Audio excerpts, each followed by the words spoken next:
Up, everybody? Welcome to another awesome, fun live discussion of, shall we call it our favorite shows? No, I won't do that to you guys. Everybody, welcome to another But fun.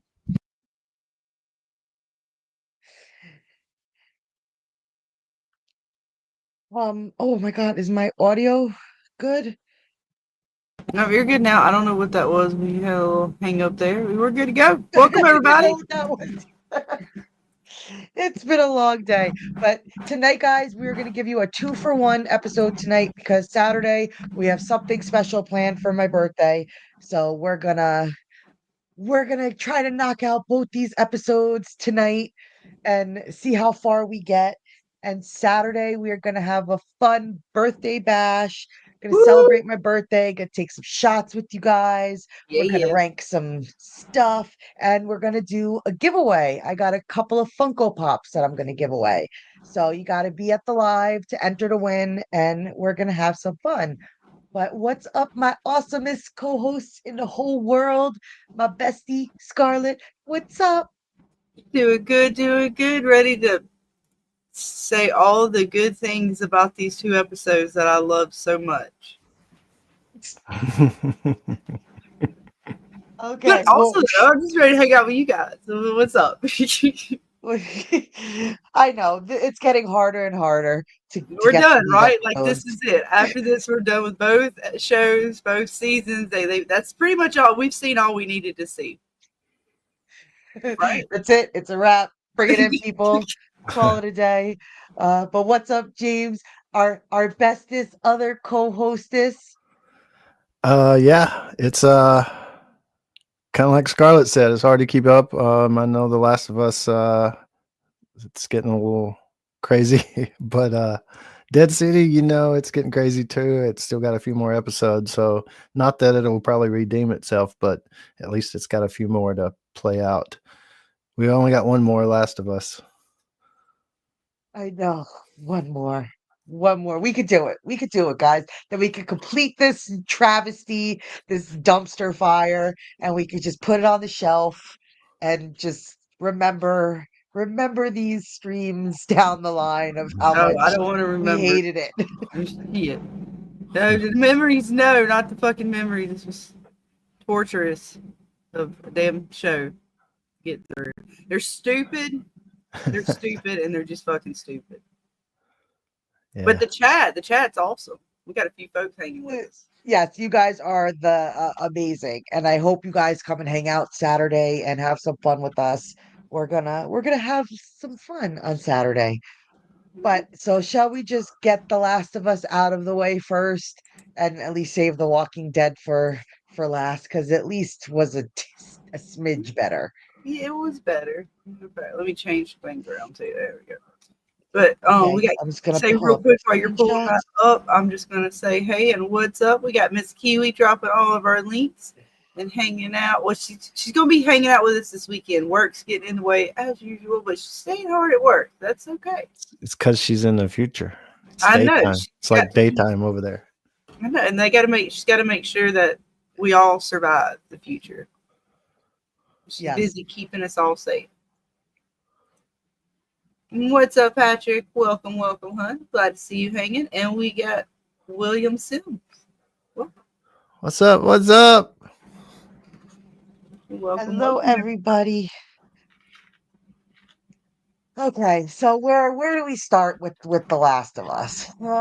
Yeah, I forgot what all this. Oh wait, this what fucking I forgot. Oh, this was when they were kids. That's right. It went way back to fucking child. That's what. That's right. Oh God bless. Hang on.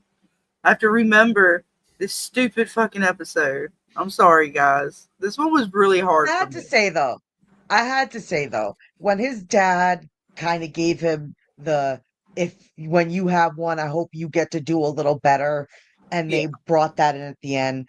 Like that tugged at me a little bit. Like it was the only thing that I could point out that I thought was decent out of the whole episode. That at least they tied in this cold open that they forced us to go through, because I didn't my only understand it. I didn't problem with understand it. why this was even necessary. That's what I'm saying. That's my only problem with it. Like that moment. like they've done this a few times where they give you a moment with characters, like it should be a moment like where you could tell it's a heartfelt moment, but it's either misplaced or there's no, like it's just kind of thrown in there. So like I didn't know that they had like a rough childhood. I don't remember them talking about that, or maybe I just didn't pick it up, or I just forgot because it. No, it was never mentioned. So for the whole dad moment, like their dad was real hard on them, and the kids were they were doing stuff they shouldn't have been doing. Their dad was a police officer. Like that's a whole narrative that's just kind of thrown into the episode and into the series. Again, like I don't know if this is something that you know about when you've played through the games. So again, that's something that people may know about. So if you've played it, this kind of hits on those points maybe. But for somebody who's never played, this is again just another thing thrown in there. A moment that could have been good, but it's flat, mostly because of the fact that there's no real context with it. It's just like we haven't even heard much about Joel for the last couple episodes, and then this whole episode is just a hodgepodge of his life in a way. I almost feel like they threw in this episode because they kind of figured the fans were going to be pissed after he died. Mm-hmm. And to me, this was just another shut them up moment. Oh, he died, but here we gave him back to you a little bit. What about you, James? Like, do you think this episode was just a kind of fan shut up moment to give us Joel because a lot of the fans left after he died? Well, it was already produced in the can, so they just played it out like they played it out, regardless of how the fans are looking at it now. But it's I know that it was a game. I didn't play it. I just watched it on YouTube. But still, the game and the show are just two different things. The immersion, if you played the game, you're not really going to have that as much, especially the same kind of experience. And the pacing is going to totally be off because it's hard to pace a TV show like a video game. And so understanding all of that, I still understand why gamers would be mad, because I think it's much of the same reason that people like me and the TV audience is mad or don't like it. It's like they chopped it up and they've got these pieces that come from the game and they just moved them around and changed them a little bit in not a good way. And when you put them back together, it don't flow. The story is just like, what? When things like this pop up. Yeah. So They it's have a just bad habit of that. Right. They have a really bad habit of that, especially when it comes to their cold opens.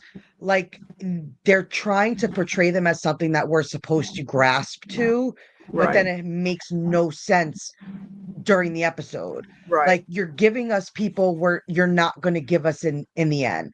We're never going to see that Asian lady and her son again.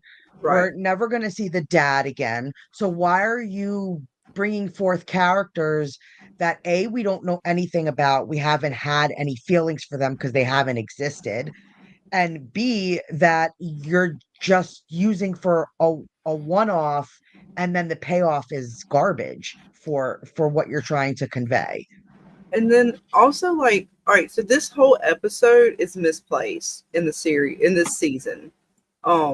I feel like when we had the episode, when we come back after Joel's death, and you have Tommy and Ellie kind of talking, and she's even talking about her revenge, right?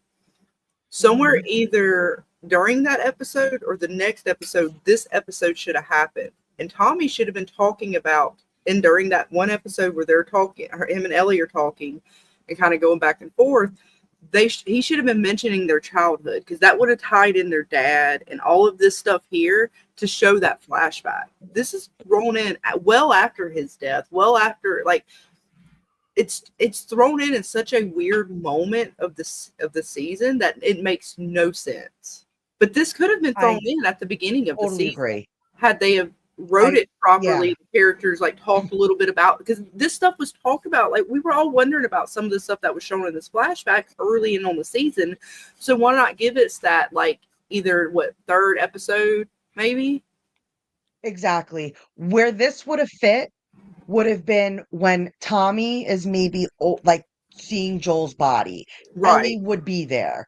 Right. And knowing that Joel said to Ellie the same words his father said, Tommy should have then told this story Exactly. and repeated those words, and it would have had more meaning for us as an audience and for Ellie, because she would have realized where those words were coming from and giving us context to this. Throwing it here means nothing. Exactly. And even I completely agree. And even Bill Chill says, and welcome, hun. I still believe this should have been the season 2 opener. Exactly. This should have been the beginning of the season. Whether, wherever you want to put it at, but now at the end of the season, it makes no sense. It's just, again, thrown in there. And it's for what? Like I said, what payoff are we getting? We already knew that Ellie knew. We already, it was like the weirdest, stupid. It's the only word I can come up with. The payoff were supposed to be the words. Hopefully you do a little better. But to Ellie, those words mean nothing right now. So to have her hear that from Tommy, and that would have just been so much better. What do you think, James? Right? Like, had Tommy repeated the story to her and have trigger Ellie to then remember what Joel said to her and understand why he's saying it. Oh yeah, totally. That puts it in the story instead of out of the story, kind of like it did. So I totally agree. They just don't know what they're doing up there at the Last of Us production factory. Right. And this whole episode is a weird hodgepodge of flashbacks that should have been relayed through the whole season. Like, there were moments for a lot, like the whole guitar thing. She's been playing around with this fucking guitar. They should have shown stuff like this prior to her, going through Seattle with the guitar. That guitar, her finding it and singing the songs would have had so much more meaning. Like, this whole episode pissed me off, because every one of these flashbacks should have already been kind of integrated into prior episodes. I don't understand it. Yeah. Yeah, they almost reversed the whole pacing. Yeah, like when they put the puzzle pieces back together, they're like, we should set this up like before, but let's put everything after. Well, let's not set anything up. We feel nothing from this because there is there's no realization in this moment. Like, we're seeing flashbacks that Ellie wouldn't know about. So why are you telling us these flashbacks, especially of them when they're kids? Like, I don't know. It just right. Like, Tommy's the connection. Tommy's the connection. They're holding things together with duct tape and glue. Right. Like, why show, like you're saying, Dana? Because Tommy's the connection to the start of the flashback of this episode, yet he's nowhere to be found in the last, how many episodes since the beginning? Yeah, he's mentioned as being in Seattle, but we haven't seen Tommy. So Joel's dead. Ellie's the last character we see.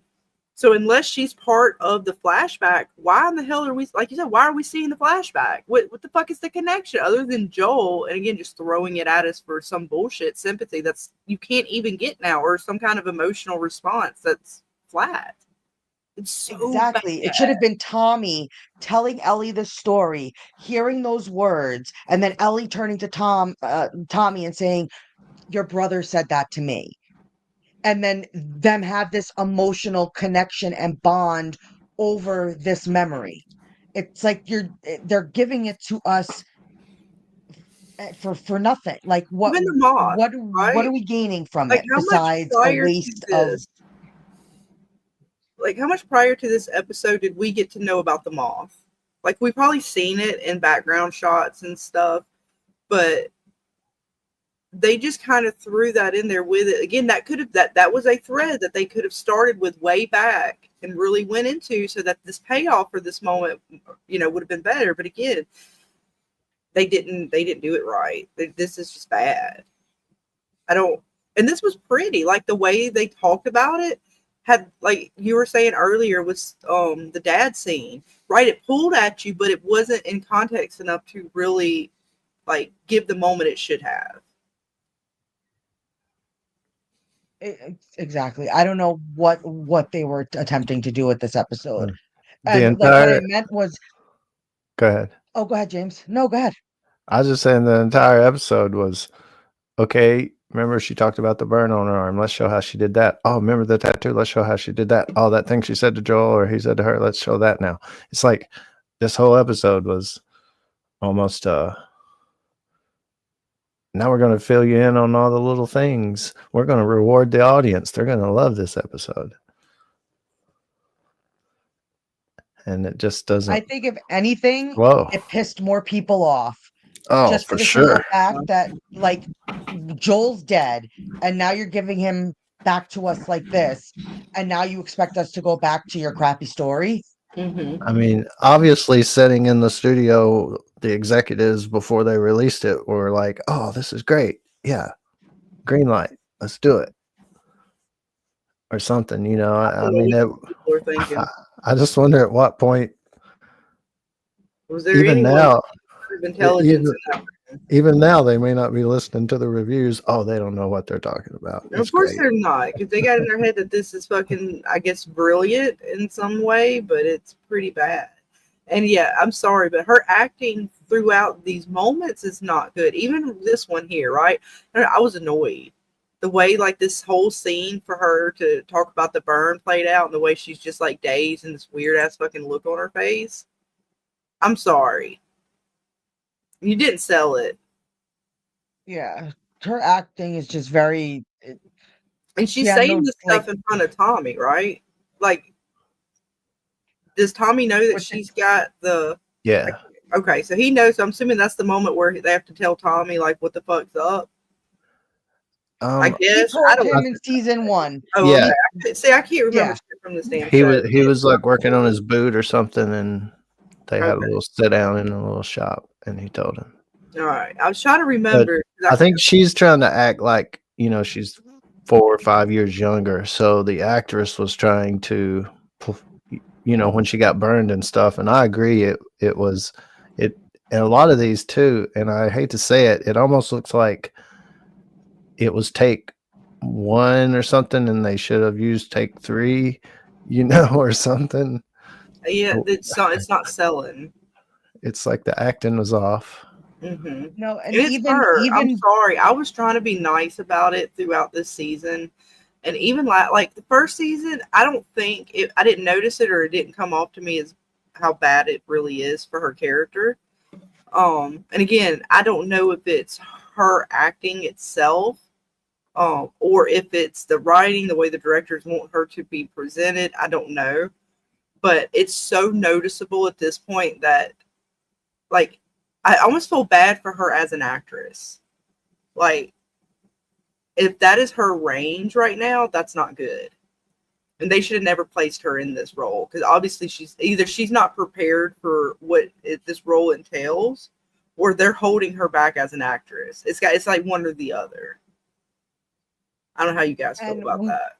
No, I agree. And I feel like we have given such credit to the people outside of the actors and stuff, meaning the art design, the set designs, when it came to the cordyceps. I saw this and I was like, did anybody else feel like, you know, when you're in a studio and it's like the backdrop is painted and it just seems fake? Yeah. Like, I literally felt like I was looking at a painting and they were in a studio. Right. Like, you did know, when you go not. get your picture taken and they have a background and it looks it's a nice background, right? It's a nice printed background. Yeah. They got a nice, Right? This like, felt printed so set, cheap to me. basically, yeah. And I actually saw some people talking about the set on some other streams where they were saying it's starting to become real noticeable how bad even the sets are. Yes. That it looks like AI almost, like, or not just AI, but like it just No, it looked to me like that old school backdrop where it's painted and they're on a studio lot and, you know, they're making it to look like mountains and The only real stuff is up to the water, and the water's painted on Yes. the wall. You know, yeah, you right? can everything like else where it is stops and where yeah. the water actually like yeah, it just looked the motion. it just looked so fake. Like it didn't look real to me.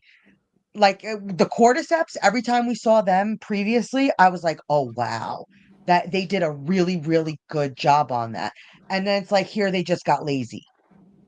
Or they put so much of their budget into like that form of the set design that this was just an afterthought. Yeah.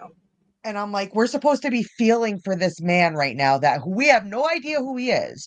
We're getting a 5-minute backstory of him, but his name has been mentioned at A least million 20 times. times Like, He's throughout the fucking the weed guy. show.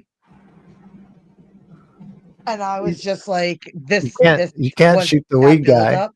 It'd been funny if he said, I ain't got time to take you to the wife. I'm taking you to the weed shop. You got to show me a few things before you die.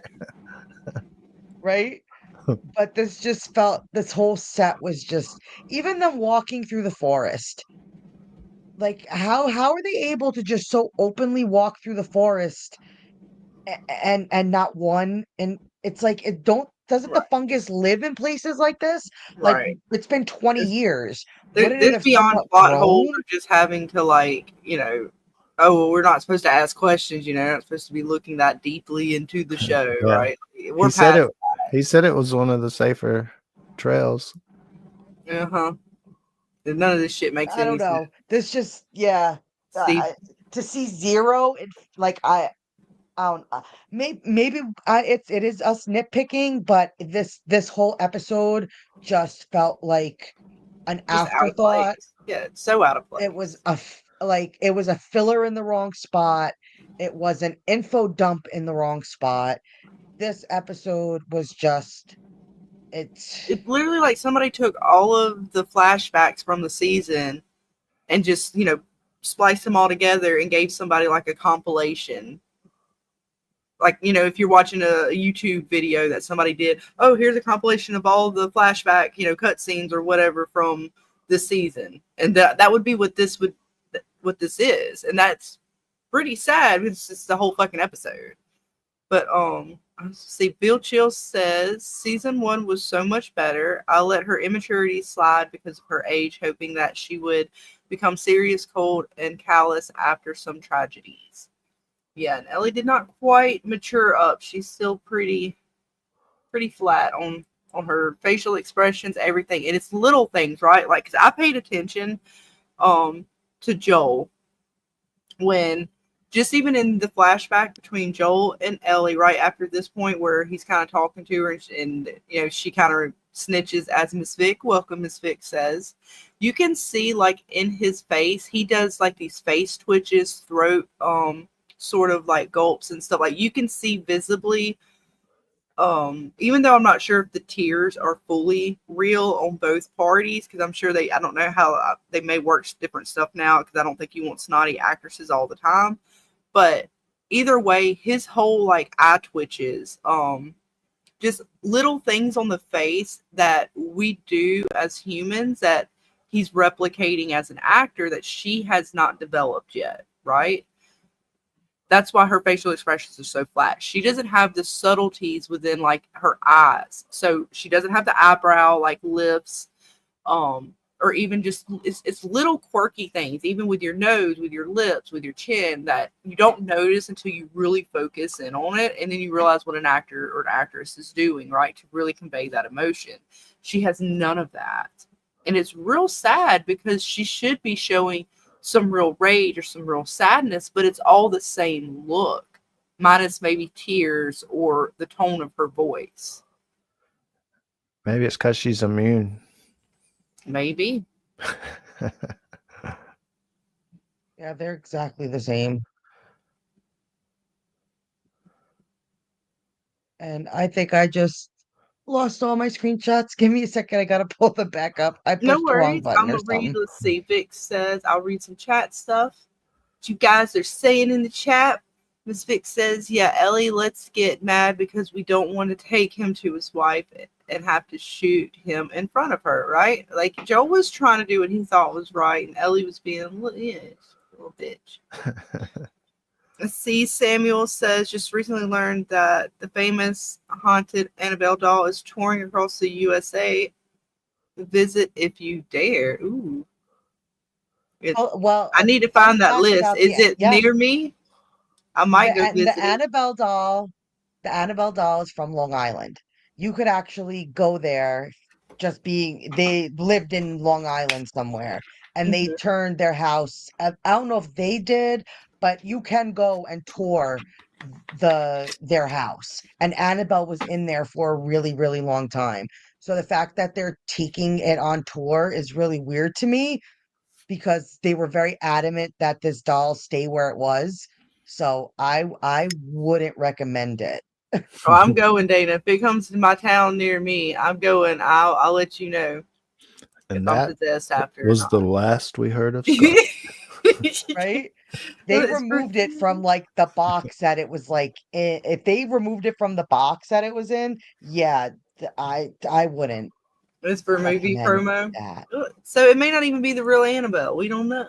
And that was the last we saw of Scarlet.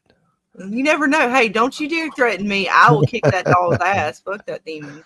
It's She's a Don't you rat, fucking believe it with- or not, it's You like a forget I Raggedy have Ann no doll. soul. I'm a redhead. It can't take my soul. There she ain't nothing for it to take. she I'ma rolls take up in its there fucking with her soul. little ghost meter thing, like Yeah, I'm a gonna take its Ghostbuster. soul. Piece of shit demon. Yeah.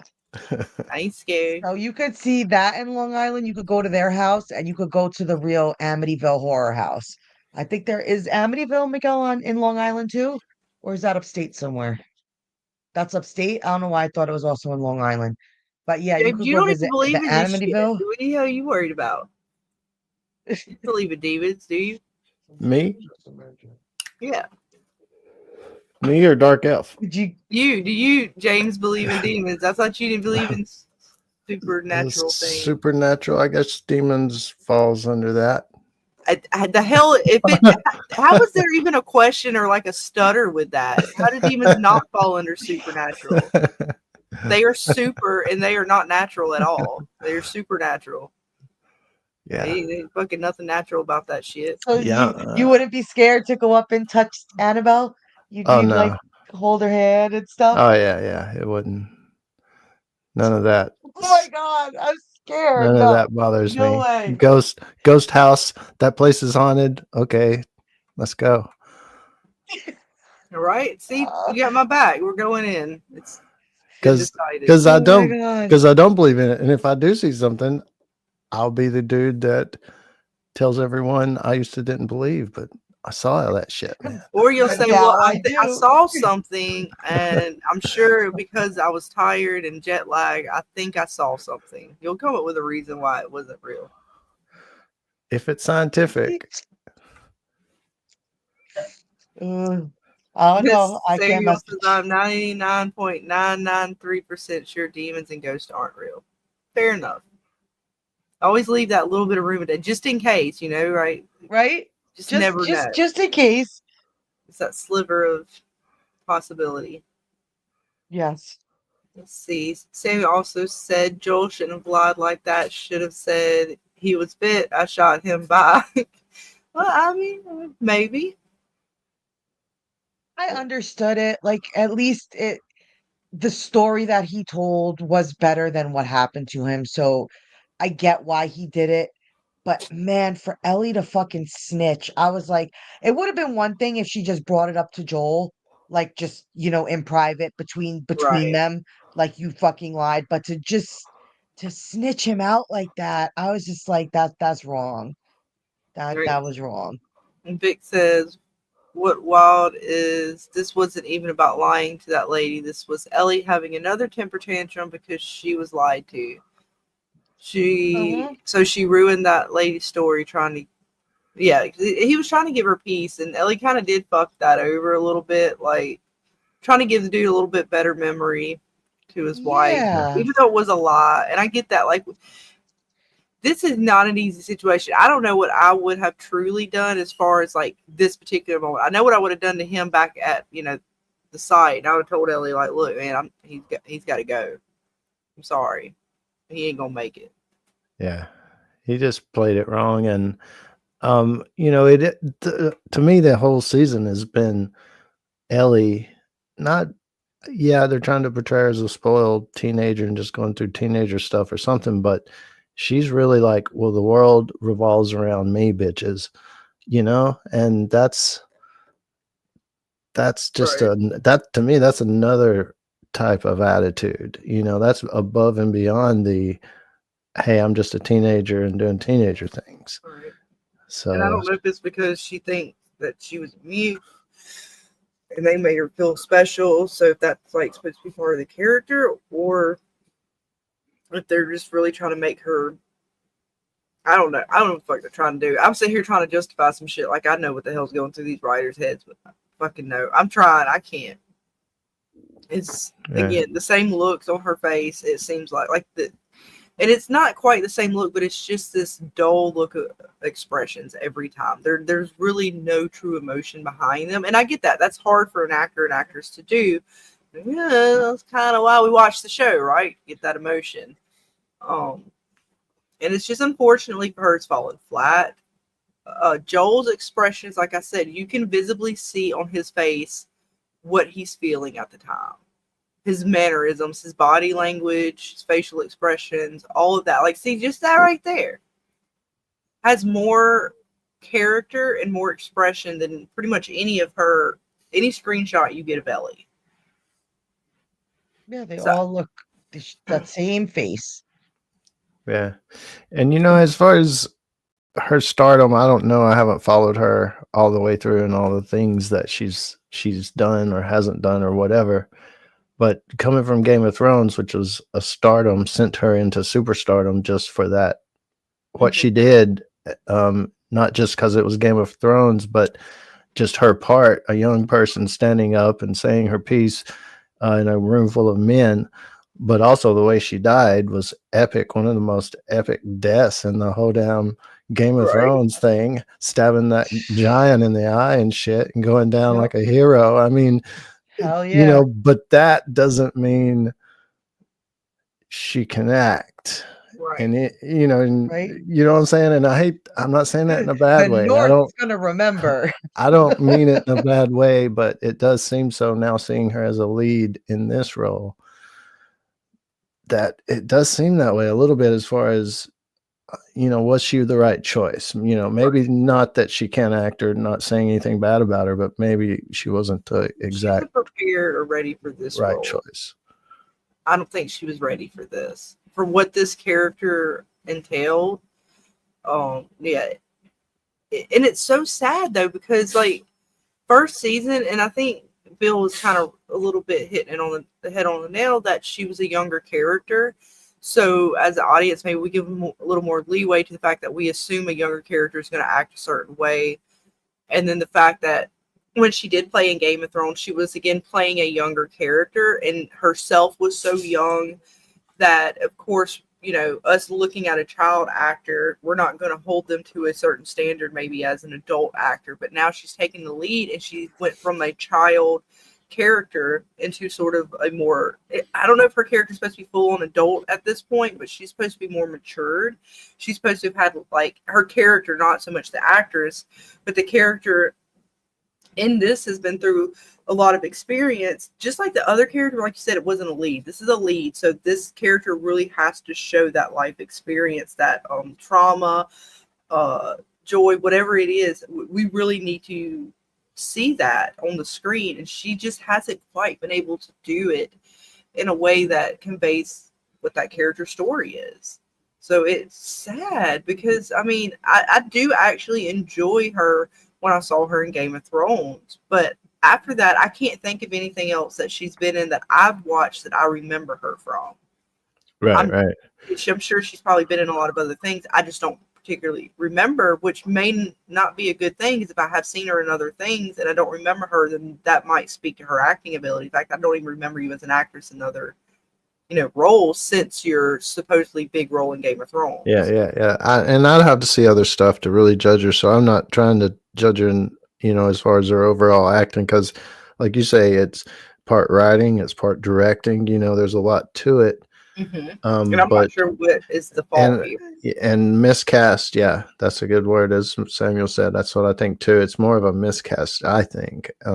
Just a miss, and it's happened several times, several series, I guess. It's like, it's a miscast, but is it also, like I said, she's just not ready for that kind of a serious role? Or is it just the writing? Like, I really don't know, because I'm so confused, because she seems so good in Game of Thrones. And you're talking about all the moments that, really captivated with her role. So But that was about it. I mean, there's not really any other moments. She had her moment where she stood up and said something, and it was only a line or two, and it was just that it was in the room of men, you know, and just the whole vibe of it all made her look badass. And then when she killed the giant, she only screamed a couple words, and just it was more acting it out, you know. And it was just a couple of scenes really that were big scenes, but they were huge. Just a few moments because she was so small against that giant and so small in a room of big men, you know. So it was just something that sent her to superstardom. And I think it just led to, like, I think we agree that it was more of a miscast. Maybe it seems like at this point, now that it's reached this point, or it could just be the writing. I'm trying to figure it out. I'm sitting here like my brain's going 90 miles an hour. But you're talking about the scene of her being in Game of Thrones and sort of how that scene plays out, right? How the writers and the directors and everybody, you know, her lines versus the scene itself and how it made that moment, you know, great. Yeah. Here, Epic. a lot of the moments here, the writing, the scene, the directing, all of that is off, right? We've complained about that throughout. So it might be a little, maybe not so much her miscasting. It could just be that the writing is that bad. But then again, Joel does really, his character still comes through. So I'm kind of like going back and forth because I feel bad for her as an actress. That this is going to, like, mostly her career, and she's so young, and she could be so good. I mean, put her up with Pedro. I mean, put her with Pedro. He does give it his all a lot of time, most scenes and most things, and he's in every damn thing. He's about to be in probably 12 damn movies that's about to come out and another series probably. You know, he's a hardworking actor, so he can definitely do it, and he seems to be doing it. It's what I think more like they chopped it up and just threw it on the table, and they didn't put it back together right. Like you say, they took all the cut scene type things and shoved it in this episode. Maybe they did place it in other parts and were like, nah, we don't like that or something, or it doesn't flow well, which really is the way it should have been. But it doesn't seem like they even shot it that way. Like they meant to have this episode, which is crazy because I could understand if some executive at the last minute said, no, make all that cutscenes into one episode. And everybody was like, that's stupid. But, you know, they had to do it. It doesn't seem like that. It seems like this is how they wanted to tell their story, which is crazy. Right? Which makes me wonder, is this how they wanted, like, how the directors or whoever wanted Ellie to be? Like, are they holding her back? Because, I mean, it's sad. It's so weird, and I can't figure it out, so it makes my brain go back and forth. But I don't know. It's something. There's something here that ain't right. It's not right. What's up, Sugar? Welcome. What's up, hon? Welcome. We're doing pretty good. Feel free if you want the link, let me know. I'll send you the link. It's probably getting worse instead of better. It's over for me as far as I'm concerned. Scarlet thought it was the finale. It's so much at this point. Well, this was like the final nail of the coffin. It's the writers. Yeah. It's the acting. It's coming into like the set designs. Like, it is just a culmination of things that is just, I don't know what they were thinking with this show. You know, like, especially coming from such a controversy behind its game, with people not liking the story. I don't know what made them think that was going to change. They had such an opportunity to make this different. Where you want to send him the link at, Dana? Sorry. You want me to send it? Or we do it in the Discord, or? Tell him I will text it to him. Okay. If that works. I just can't see the chat. No, I know. That's why I just seen him. He said he'd hop on, so I didn't know how to send the link. I didn't know which form we sent it to him on. Nope, I will text. My bad. I derailed. Sorry. Nope, it's perfectly fine. Please just continue your rant for a second while I fail at multitasking.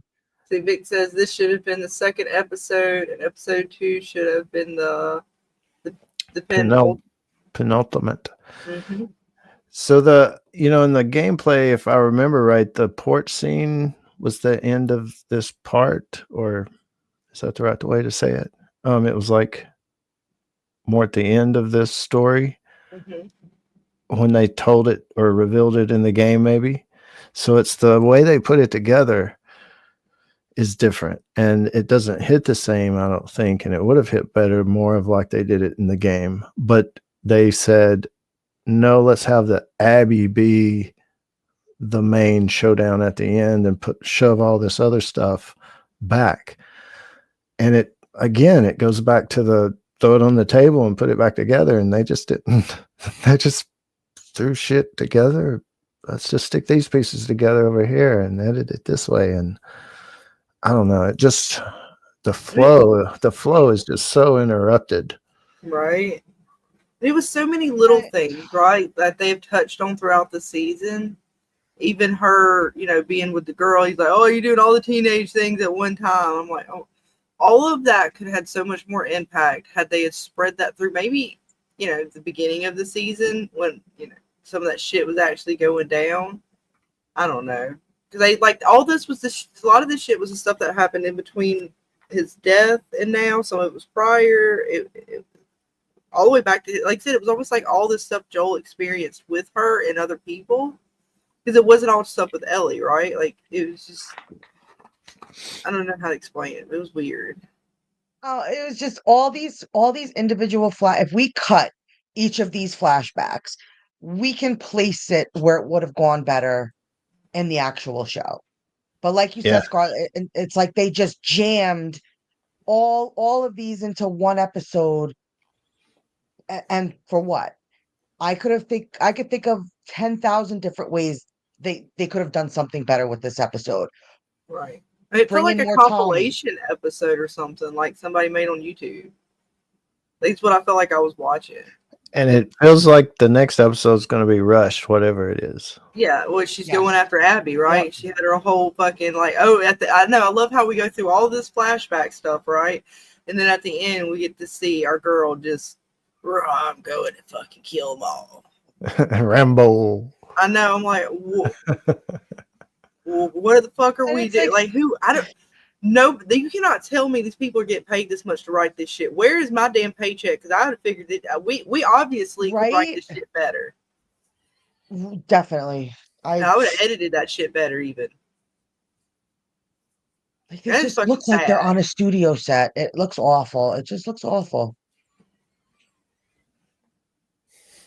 And I feel like all she is now, she becomes a brat. She just becomes a little fucking brat. And here she is, just like what? Oh, this part pissed me off so much. Because it's like, because he gave her his word, that made her finally realize that what he said to her wasn't like, are you fucking kidding me? We didn't need any of this. We didn't need any of this. It would have been funny if she said, he's all I had besides Kevin, but we left him at home. Right. It was just fucking. No, it was so. Stupid shit. It was. It. Ugh. It had such potential. But they shit the bed twice. There you go. They like I said, I was already not wanting to continue forward. And this is like a fucking nail in the coffin. We were already past the nail in the coffin, but whatever. It's the final nail in the coffin, man. Like what so we could get to see possibly, I swear they're gonna end it with us going where she gets to like Abby, and then we're gonna come, and they don't fucking like completely fight it out, right? Like it's like that's fucking end of the season. Come back 5 years later, it's Abby's fucking whatever. We're gonna see what the hell Abby's been through for the last fucking 5 years or some bullshit for the next season. I swear to God. I was waiting for that because you play as Abby in the game for a while. You like literally, it's basically like you're playing Abby up until this like the point where they finally have their like confrontation. And people were, when I tell you, mad that they had to play as this chick. There's compilations of gamers just killing the chick in the video game, just thousands of times, just killing Abby because nobody, like, they were so mad that they had to play with her because they're like, you're making us like they wanted them to like be sympathized with her or something. I don't know, but so I wouldn't be shocked if next season, if not maybe starting at the finale, we're gonna get a few episodes of just fucking Abby. Right. Vic says this lady just lost her husband, and you go and tell her that her husband was crying and scared in his final moments. Yeah, Ellie's a little bitch. Oh, let's Like, see, we got a guest. Could have just. What's up, hon? What's up? What's up? Hey, thanks for having me on last minute. How's everybody doing tonight? No, it's perfectly fine. We're gonna get ready to stop talking about this shit show and start talking What are about your The Walking thoughts Dead. before we I close haven't out watched it. I know the video game and I've been seeing clips of the show, but I've been enjoying hearing you guys bash on it. this? I feel validated not watching it. Oh, I knew God what it damn was it! gonna He doesn't be. get to suffer Dana's bullshit.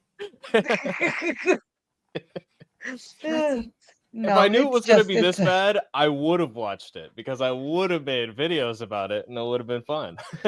Oh my God, it's I don't even understand what in the hell is going on. Look, Wow. when you do watch it, you got to do it justice and watch one episode a week, like we had to. Long haul. Yeah. No Let it- binging allowed. Yep, drag it out just like they No drag folding out each laundry. episode. Just lock in. Oh God. Let it And it's linger just- it's for as long horrible. as they lingered Oof. this episode of Flashbacks. So if you had to have one sentence of like why it's so bad, one or two sentences, what would you say? Writing, acting, and they're pieces of shit. Okay. Yeah, See, writing, production, editing. Pacing. Yeah. See, I thought the production would at least be good It because kind of it's HBO, right? Okay, look It did look at at the this beginning. seed. Look at this seed. This episode was real look bad. at how I'm where is looking. it? I'm Where is looking. the stupid fucking She's seed? go back down, go back down. Are the keep going. zombies at least good still, or no? Or Back, do they, back. do they right not there. have zombies anymore? It's just a little bit of everything, man. Whoa, Little things of everything. That's green screen city Yep. right there. Yep, that's bad. I said it Oh. looked like the old fashioned movie sets where like you're on the set and it's the painted backdrop. Yep. Like No, those look it- better though. Those look better than that. A matte Yeah, painting. like that's just what it reminded me of.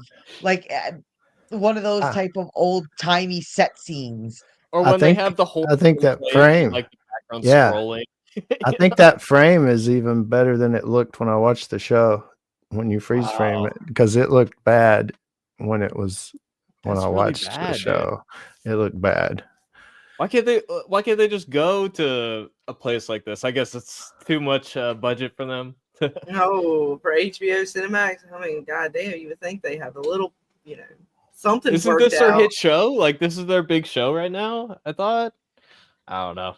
And see, that's what I Gotta mean be. about production. Like little things like this, you have to say production because that's not the actor's fault that it looks funny and Yeah. stuff like that. But then you got to look at the writing pretty much all the way through the show with every character and everything they're doing. The writing is off. But then you got to look at the editor or the showrunner. Who is it that says, let's tell the story this way and edit it this way, and episode 1 will be this, episode 2 will be this, because whoever did that fucked it all up, because it's like a scattered around, like what the hell, like it's that's why I say production, directing, pacing, editing, and it's everything, man. That's unfortunate. And they jam-packed all the flashbacks into one episode. Now, I understand why they did that, though, because they spread that out. It would essentially be like bringing back Pedro Pascal every season for like the next 2 seasons are going to do, right? They're going to do 4 now. Oh, And don't say that. Oh, That's what are they said. Oh, It- yeah.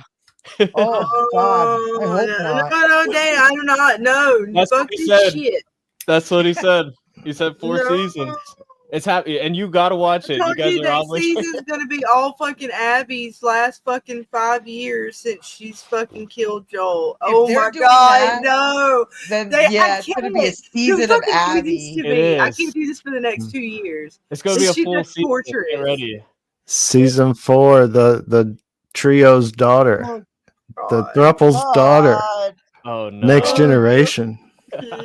she's No, gonna next hope not. season is going to Oh, be Abby's redemption story, and everybody like in the video game, like I just immediately checked out. I was already checked out, but once you get to that point, you're like, oh, it's another 12 hours of playing this character. You're like, oh, dude, what? Like you look at the upgrades you have, and you're just like, oh, this is going to be a while. I But don't funnily wanna enough, play she did anymore. have some of the best set pieces and action scenes, I think. But still, it's painful. Man. Why you do shit to me? I didn't want to play this game to begin with. And we too fucking were. I was bad enough. We were like, oh, there's a 3rd season. I'm like, yeah, we'll see how we get. That's a little ways away. Maybe we'll see. There's fucking 4 seasons of this shit. yeah, just Who in the fuck greenlit this? I have no idea. All right, somebody And needs to get a hold of fucking Hollywood and tear their ass up. This is bullshit. We're not this fucking stupid, and hope they all go fucking bankrupt. Oh snap! This was Damn. all right. This whole episode, So- man, was legit as if I was watching a YouTube video, like you or James or somebody did say, like the cut scenes from the season, did like a compilation of them. That's what this fucking episode was. Who in the fuck wrote that? Yeah, these are like big time. This is a big time fucking studio, and you did what somebody on a YouTube video does in a fucking afternoon. I couldn't tell you. I think it's just, can we get paid a little bit more? I mean, what the fuck? People on YouTube do better fucking editing jobs and compilation videos than this shit. That is pretty fucking sad. We're running off like fucking probably bare minimum technology, and these motherfuckers in a studio with every fucking thing possible we can only fucking dream of, and this is what they produce. And they wonder why people don't want to pay for services anymore. No, it's our fault. We're pieces of shit consumers. Do you guys like the source material, or do you guys also have issues with the video game as well?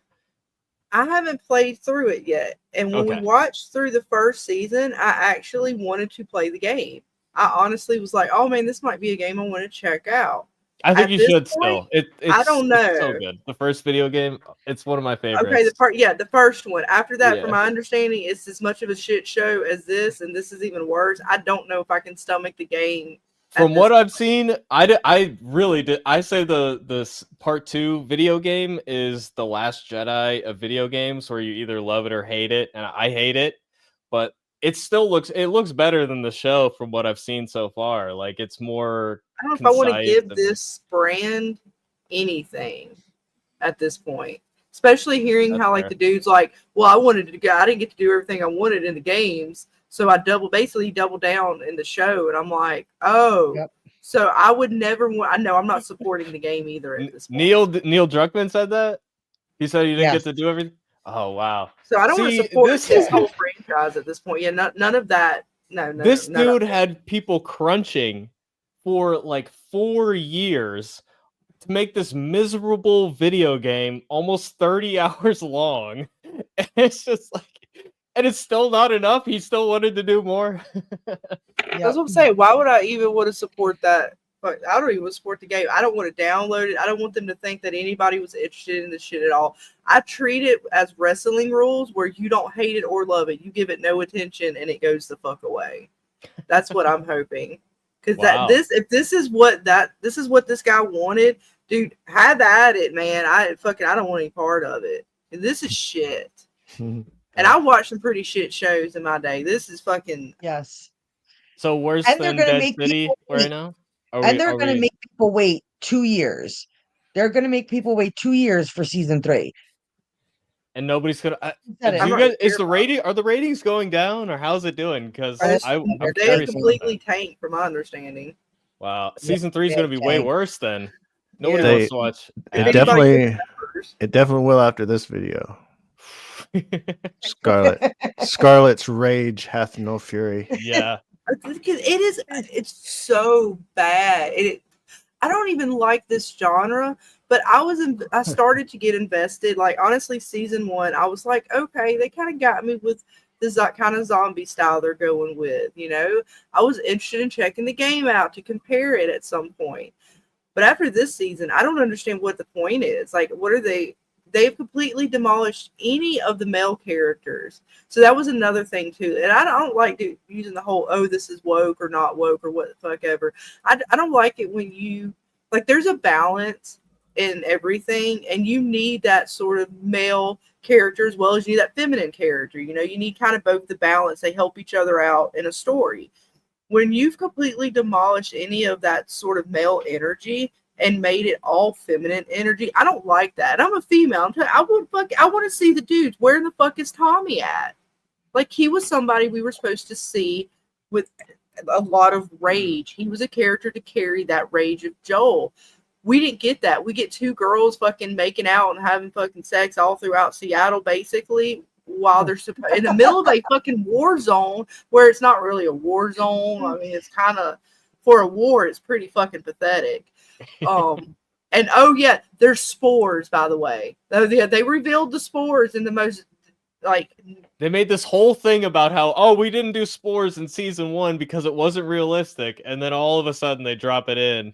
And it's like, not even realistic in how they drop it in. How they dropped it was not real. Like, it just all of a sudden the spores start happening. Something that should have happened at, like, what, the first beginning of the outbreak, or at least the first, 10 years or some shit. I don't know. But it's, again, that's part of their pacing and their storytelling, where it's so hodgepodge. It makes no sense. They had even if they wanted to change it, their core of the zombies, the style of zombies they had, was so good of a story that they could have told, that even if they fucking completely diverted from the game, right, and fucked that up, but still did a good story, I bet you it still would have carried. It still would have carried, and they could have still, like, saved face. But at this point, not only did you not just fuck the story, the original story up, but what you did create makes absolutely no sense. I have no emotional attachment to any of these characters. None.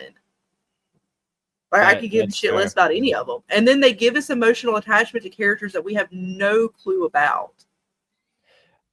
I had this whole pitch when Last of Us 2 was, like, coming up, because I was the first person who said Last of Us didn't need a sequel when the video game was coming out, and I wrote this whole like pitch for the trilogy, and I wish that they made that instead of, like, basically instead of Ellie versus Abby, the video game, it ended up being, like, in my version, it was Joel versus Ellie, where they end up on opposite sides of a conflict, and they end up fighting each other, and the ending was going to be, like, basically, like, Ellie learned from Joel that she can't hesitate, she's got to be brutal, she's got to, like, pull the trigger, can't hesitate. And Joel learns the opposite, where he has to learn to love again after being hardened so much. And he hesitates in that final moment, and she doesn't. And that's, like, how his character finds his end. And I feel like that would have been something special. Brutal. That's brutal, man. Yeah, that would have been so much more satisfying. But, you know, here we are. Vic says, I'm convinced Neil hates his audience. Well, pretty much. Oh, I so agree with that. Yeah. Oh, look, more forward to Duster than this show, says Samuel. I don't know Duster. That just started. I think it's good. Maybe today, the second episode of the first season. It's oh yeah, I think Miguel put that on. It's Lost, Sawyer from Lost. Yeah, he's the lead guy. Cool. I haven't seen him in anything in a while. I think it's like around the Dukes of Hazzard days, because he drives like that, and he drives a car like that, and he's Keith David and Josh Holloway. I'm sold. I'll watch it. The first episode was pretty good. Yeah, you see, I told you we need to get paid. We combined to write a better fucking TV show. I'm I would convinced. love that. I honestly, at this point, am convinced because, like, I don't know how many shows we've covered now where we're like, okay, they get us going really good so far, and then there's this weird drop off with a show that's like, okay, what in the fuck happened? Like, y'all were doing good, you had us going, everything was going great, and then there's some, what the fuck is this shit? It has I happened so have a many bit of times. sympathy for it because it's hard to keep that pace going, especially television is so quick and you always got Yeah. the executives burning down your neck, and there's always all these different factors. So I do have sympathy for it, but it does seem to happen a lot. Whereas It I just think the seems best like shows it's get better as they worse. go. Yeah, it just seems like they're getting worse. I don't know if it's maybe because, well, this show in particular is just bad, but I'll just say, like, on an average show, not this one, you might have, like you said, there's a lot of little factors that go into why a show may have downfalls to them. Actors, actresses, sets, different things happen where people, the logistics alone is a fucking nightmare to get, something put together. So I can understand a little bit of that having to do rewrites and stuff. Some of that characters have to fall out or whatever, things didn't work out. Even budget wise, you have all these expectations and all these things you want to do, but then reality sets in. You're like, all right, we might have to cut some corners. Where are we going to cut them, kind of thing. And those are hard decisions always to make. For sure. But I mean, if they can't even get the writing down, right? Like, you got to have something in it where there is a sort of ground or foundation.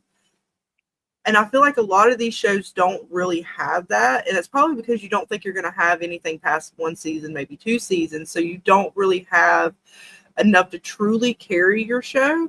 And I don't know. And I don't know if that's just a new thing or if it's just gotten worse because of the way we consume media. But it just feels like, again, seasons are not as long anymore. Like, Yeah, but we're not given as much time. I don't know what it is. but still, it's. I kind of look at it like this and kind of rate it, I guess, if that's the way to put it. If I'm watching a show and it feels like whoever, the writer, the producer, director, showrunner, actor, is like, dude watching is stupid. Like, I'm feel stupid because of watching the show. Like, they expect me to not know that or to look past that or to forgive that or what is the expectation, because it makes me feel stupid. And that's how I rate a show, and that's a big difference. And I think I, anyway, for one, have got ruined on excellent shows that didn't make me feel stupid, that makes me feel like I'm a part of it, like they care. And and relate that to real world. People want love and care and something that relates or whatever, but it shows like The Last of Us that makes me feel like these bitches don't care about me, and they specifically write it so that it pisses you off. Like, that's the purpose. Yeah. Almost. I mean, how else could it be? Surely, I don't know. It's hard to fathom how they sit there in the room going, "This is great. This is great. It flows so well." Yeah, totally. I mean, I understand what Neil Druckmann was going for with the video game, where he like wanted to do something bold and like just go against your expectations, but he went so far in that direction, he ended up going all the way back around to making the most obvious like cause and effect from the first game, where it's like, oh, well, we'll just have the thing where the end of the last game causes Joel to die, which causes a cycle of violence and all. Like, it ends up being very predictable is what I'm trying to say. He was trying so hard to be bold and it ended up being the most obvious thing. That's how I looked at it at the end of the day. It was almost like he was pandering to people. Yeah. Like, that's not what people want to go in these video games and play. Like, yeah, I think he wrote Joel in The Last of Us 1 to be the hero at the end. And then he had so many people tell him like Joel's a bad guy, he did the wrong thing, that he felt like Joel deserved punishment. And that's like part of the inspiration. That's kind of how it felt to me. Whereas, I feel like Joel made the right decision at the end of the first video game, where like you know, they were about to murder Ellie, and that's not okay. Like, I get, you know, they were working on a cure, but that's not a guaranteed thing that's going to work. So there's, you know, so I don't know. It was definitely meant to be like a moral dilemma, but at the end of the day, I think the reaction to it was Joel's evil for what he did, and therefore he incorporated that into writing the next game, which I think is a shame, really. That's just how Very I look much at so. it. I don't know what they were thinking, to tell you the truth. I really don't.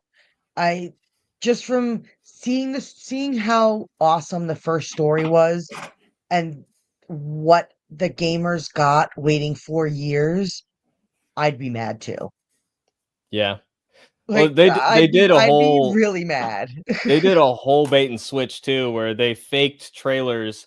Where in the trailers they took the character Jesse, and they took him out and put Joel in there to make it look like Joel was a bigger part of the story. So they did this whole bait and switch thing. I mean, obviously they don't want to spoil the opening like thing of the game, the big twist at the beginning, but still, it felt like. Oh, that must have gotten people even more mad. And then it leaked out, and then they were copyright striking YouTube channels for people even talking about the leaks, not even showing anything. So they pissed everybody off right before even the game came out. It was bad. And then Wow. they're doing the same thing on the show, though, right? Like, how many people were streamers I've heard about that got struck or got some kind of claim because they were showing stuff about the show, but it was mostly because they were talking bad about the series. Yikes. I think one guy like made him like he went to war with them. There was a bigger streamer, Oof. and I'm like, so that's how y'all play? Oh, okay. Well, good luck on your franchise because you've completely pissed off everybody. You've burned every bridge, and as far as I'm concerned, they can go suck it. I'm not. I'm watching the end of the season for Dana. I'm not. I can't participate after that. No video game. They I don't get know if I could shit. participate after this. You guys giving it up. That's it, huh? I give it a Yeah. 10. I give it a 10. 10 out of I 10. give it a best 10. ever. If YouTube's listening, I'm giving it a 10. Yeah, I mean, don't that's strike sad. me, please. Neil, give me mercy. I mean, that's so sad. Like, you think, striking down streamers is going to, like, somehow stop people from knowing your show is shit? Warner Brothers has always been, like, claiming not striking. I didn't get any strikes, but I got a ton of blocked videos from covering Warner Brothers stuff and HBO stuff. So it's just their MO, I think. So That's I don't pretty know if it's shady. this show specifically. They always do that stuff. But just the fact that you said that the guy was doing it with the game too, I'm like, oh, Yeah. wow. So there's a pattern there, kind of, or at Yeah. least appearing to be. Well, that's Sony does the game, right? And Warner Brothers does the show. They work on it So, together. And they're yeah. both known for doing that. So when you put them both No wonder together, no wonder they play together well, right? Same shenanigans. Right. Samuel says he ain't quitting. He ain't quitting. He gonna thug it out. he's He gonna locked thug it in. out to You the let us bitter know, end. Samuel. You Respect. let us know how your mental state is after. Let Dana know. She'll send you bagels if she has to. We don't want you to. There we go. But so moving on now from one franchise to the next. I guess it's time we talk about some Dead City. Like, this one's Since not we quite ranted as enough bad. about Not quite as since bad. we It's nowhere ranted near enough as about bad. The Last of Us. It's nowhere near as bad as No. The Last of Us. I will give them that. It is I'm a glad to hear far that. step above. Now, I'm not invested yet, but I didn't watch the first season or anything else really from that, Walking Dead. So I'm at a disadvantage because I'm just fucking stupid. I ain't watched shit. But Dana and James, you guys, and y'all probably y'all watched everything, so y'all probably have a better take on where this should be at. I'm honestly kind of where you're at, where like I think it's all right, but I'm waiting to see, the hook, like what's gonna suck me in. I'm mostly waiting to see what happens with Negan. That's what I'm most excited to see. Mm-hmm. But yeah, I'm kind of at like a 5. I was really excited with that first episode. We got that great speech from Negan, And kind of Right. since then, I've been kind of waiting for what the next Negan thing is, you know? So Yeah. that's what I'm on the hook for more than anything. But like New Babylon is just a stupid group. They're I want them to go stupid. away. They're so stupid. Oh my god, I want that lady to die. I Every- just Why is she not dead yet? Look, Oh, Dana, she's go so ahead. Let's go to the fucking scene I want. Yeah, I want to irritating. talk about this fucking scene where Can we they're talk about how walking her through. plan doesn't make any sense at all? No, talk about where they're walking through the forest before they get to the grass. Did you get the clip? You might not have gotten it. If I have to, I'll get the fucking. I'll go find the screenshot. Damn it! But there's a part where they're walking through the forest, right? And this fucking random ass zombie pops out and kills one of the people in the group. Why Yeah, did it's, it like, not tied to fucking a kill tree. that bitch? Like, Yeah, out of all the motherfuckers it pops out on, and it was the dumbest fucking thing too. It was so stupid looking. I don't think I got that screenshot. Oh, We God got damn it, a I'll lot get the of fucking stealth screenshot. zombies in Walking Dead Yeah, I at this cannot point. deal with that stupid. I can't deal with that chick. Like, they've got to get her off of the screen. The Lose my whole damn brain. fucking scene in the fucking grass. I was like, this is such a trope. I know, Like, I know. Like, it was this pissed me off because I'm like, you could have done so much with this. You could have done so much with Central Park. I And mean, I'm my like, and brain was like, they should go this is around. what Like, you this get. is just a trap. Like, why would you walk into this? You know, especially because our whole plan now is we're gonna steal the methane and bring it back. It's like what, like 1 gallon at a time. We're talking about like a big vat of like, you're not even gonna get enough that would be making this trip worth it at all. Like, and you're not even gonna get there to begin with. Like, it's just so many And it's like, layers. how convenient that there's a group of fucking Central Park grass people living in I guess Central Park that are telling people you make too much noise, but then moaning over I'm so whatever they glad were you doing guys over there, noticed that like too. I was like, fucking dead fucking. I'm like, what the fuck? How come zombies are not like barreling down this place right now? Like you're moaning like a bunch of fucking lunatics and and there's ripping out zombies right hearts and doing outside. crazy shit. Ugh, I thought I they're was taking us. crazy They're our place. They're neighbors. introduced They're like, our you're too friends. loud. Our ritual Who is gives a making a lot shit? of noise. Oh my god, I was so fucking like just irritated. I'm glad you These picked up on fucking that grass too, because people. yeah, I was too.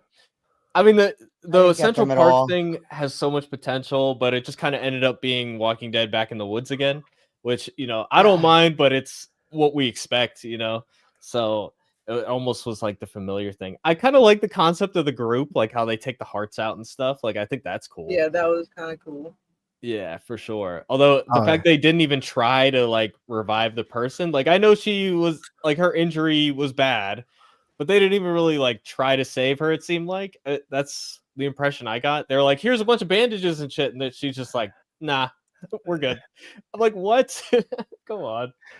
I wonder if her looking at those bandages, she's probably like, "What the hell is he even holding?" Because she didn't even know what a drawing was. That's you true. know Yeah. So, and the lady made the reference that she found these kids right at the start and then got them to the center here, and they've survived the whole time, so she's not taught them anything. Wow. And she did let her die. I mean, from what I gathered, she could have been saved. It seemed like it, right? I mean, it could have been an artery, or the injury could have get infected. Like, I think it's realistic that she could have died, but it's just like they didn't even try. It felt like.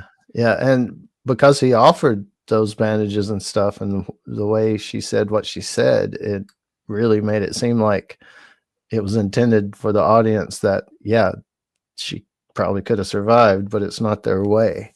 Yeah, it's just like, And well, you'd your think- way is objectively wrong. I know, and you'd Sorry. think Maggie or somebody would have spoken up, but when it cut to her and her Please. just kind of looking and stuff, and then Herschel doing that, it almost seemed like we are accepting others' customs and just going to let them do it. I'm all for accepting other people's customs, but it comes to a point, right? I mean, it comes to a point where it's like, you're just letting this girl die for no reason. Because I thought Herschel, actually, when I was watching this, I thought Herschel's going to jump up and say, "She saved my life, I'm going to save hers." And Herschel would have Right? I did bandaged her. too. That would have been And- good writing. And I'm just like, really? That she died? You're so right about that. That would have gone full circle. Would have been nice. But they did this to Possible give us love the interest. answer. To give us the answer to what the fuck the thing with the hole. Like, why Yeah. was there a zombie with a hole in its chest? So that Yeah. literally was to give this context. Which I love that concept. I think it's cool. And it's a brutal thing. But I wasn't even sure, like, is she fully dead by the time they're trying to I stab? know, right? It was No, really I thought quick. she Like, was still alive. I did they mean, even check her pulse? Like, I thought she was still breathing. I didn't fuck. They just threw her body out there. Like, shit. I mean, I'm glad that how they know that's their members or whatever. That was part of their group. That's cool and shit. But it's fucked up, man. It was a leg wound. What the fuck? Hey, I think I said it in the comments It's on my just a channel. flesh wound. If, It's Right? just a Like, flesh wound. I assumed they were going to chop the leg off or some shit. whatever group I get Right. with, whatever apocalyptic group I end up with, I hope the hell they believe in medicine. Please. me too. Not gonna lie, Technology, I want that. best, Yeah. but you may end up with a Please big don't leg rip out my later. heart. Yeah. We're not going to kill you. Your leg Right. may not survive. Do our best.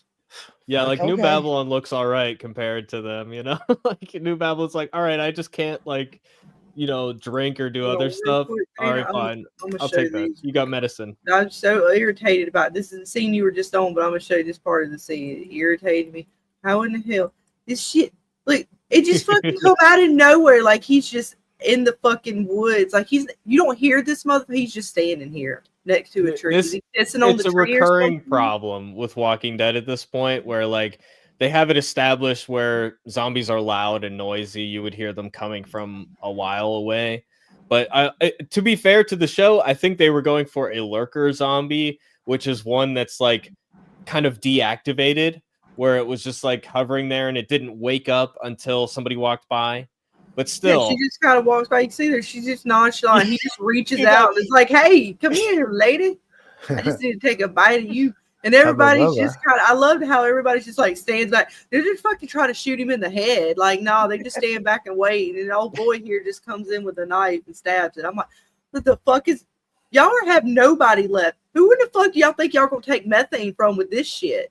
Y'all didn't even see the fucking zombie walk up on you guys. What in the fuck?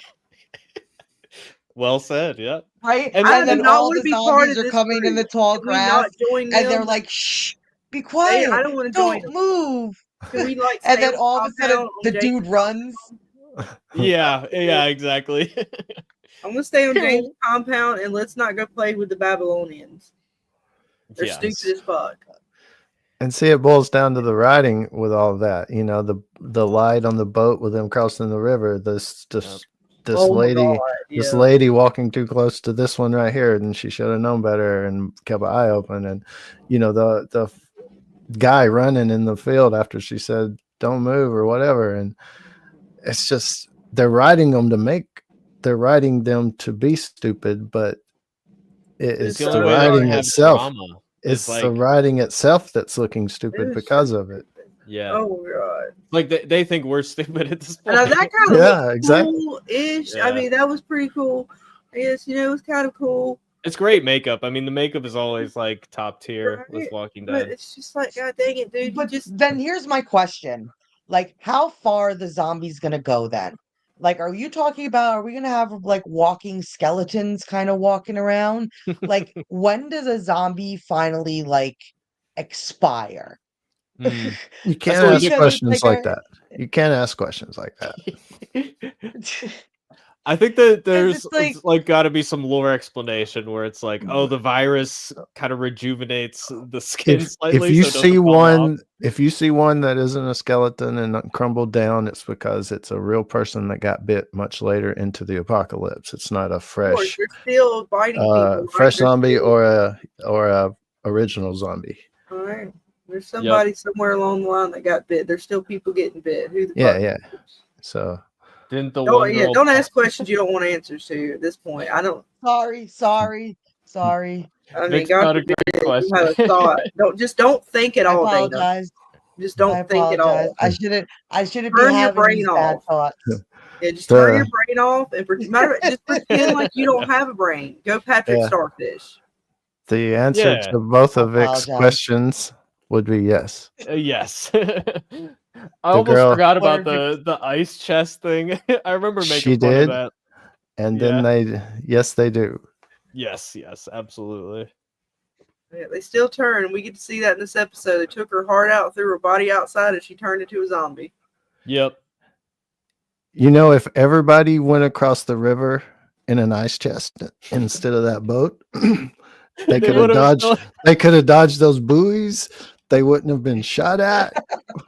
Oh, dude. Anything. You just Yeah, cracked the code. Oh my god, anything would have been better than the lit up fucking vessel they were on. Yeah. Right? There's a big target. Sneak Here we attack, are. guys. I mean, you knew we were going to Whoa. come, so let's just go ahead and put our lights on and wave. Hello. Right?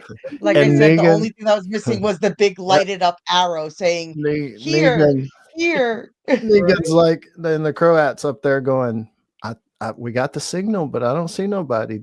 They said they were coming across tonight, but I see nothing. And you cuts to them out in the fog, paddling in their igloo coolers. Right? Everybody went to the cooler. You hear them going, shh. Oh, goodness. I would have actually loved that. That would have been so good. And then you send a boat on the other side of wherever the fuck you're at, right? With lights on it, and let that shit just kind of drift off in the fucking wherever. Let them go after that shit. They'll never see you over there. Yeah, exactly. Right? A little distraction, a little magic, a little looking over here while we're doing something over there. Don't fucking worry about what's over here. Go look at what's over there.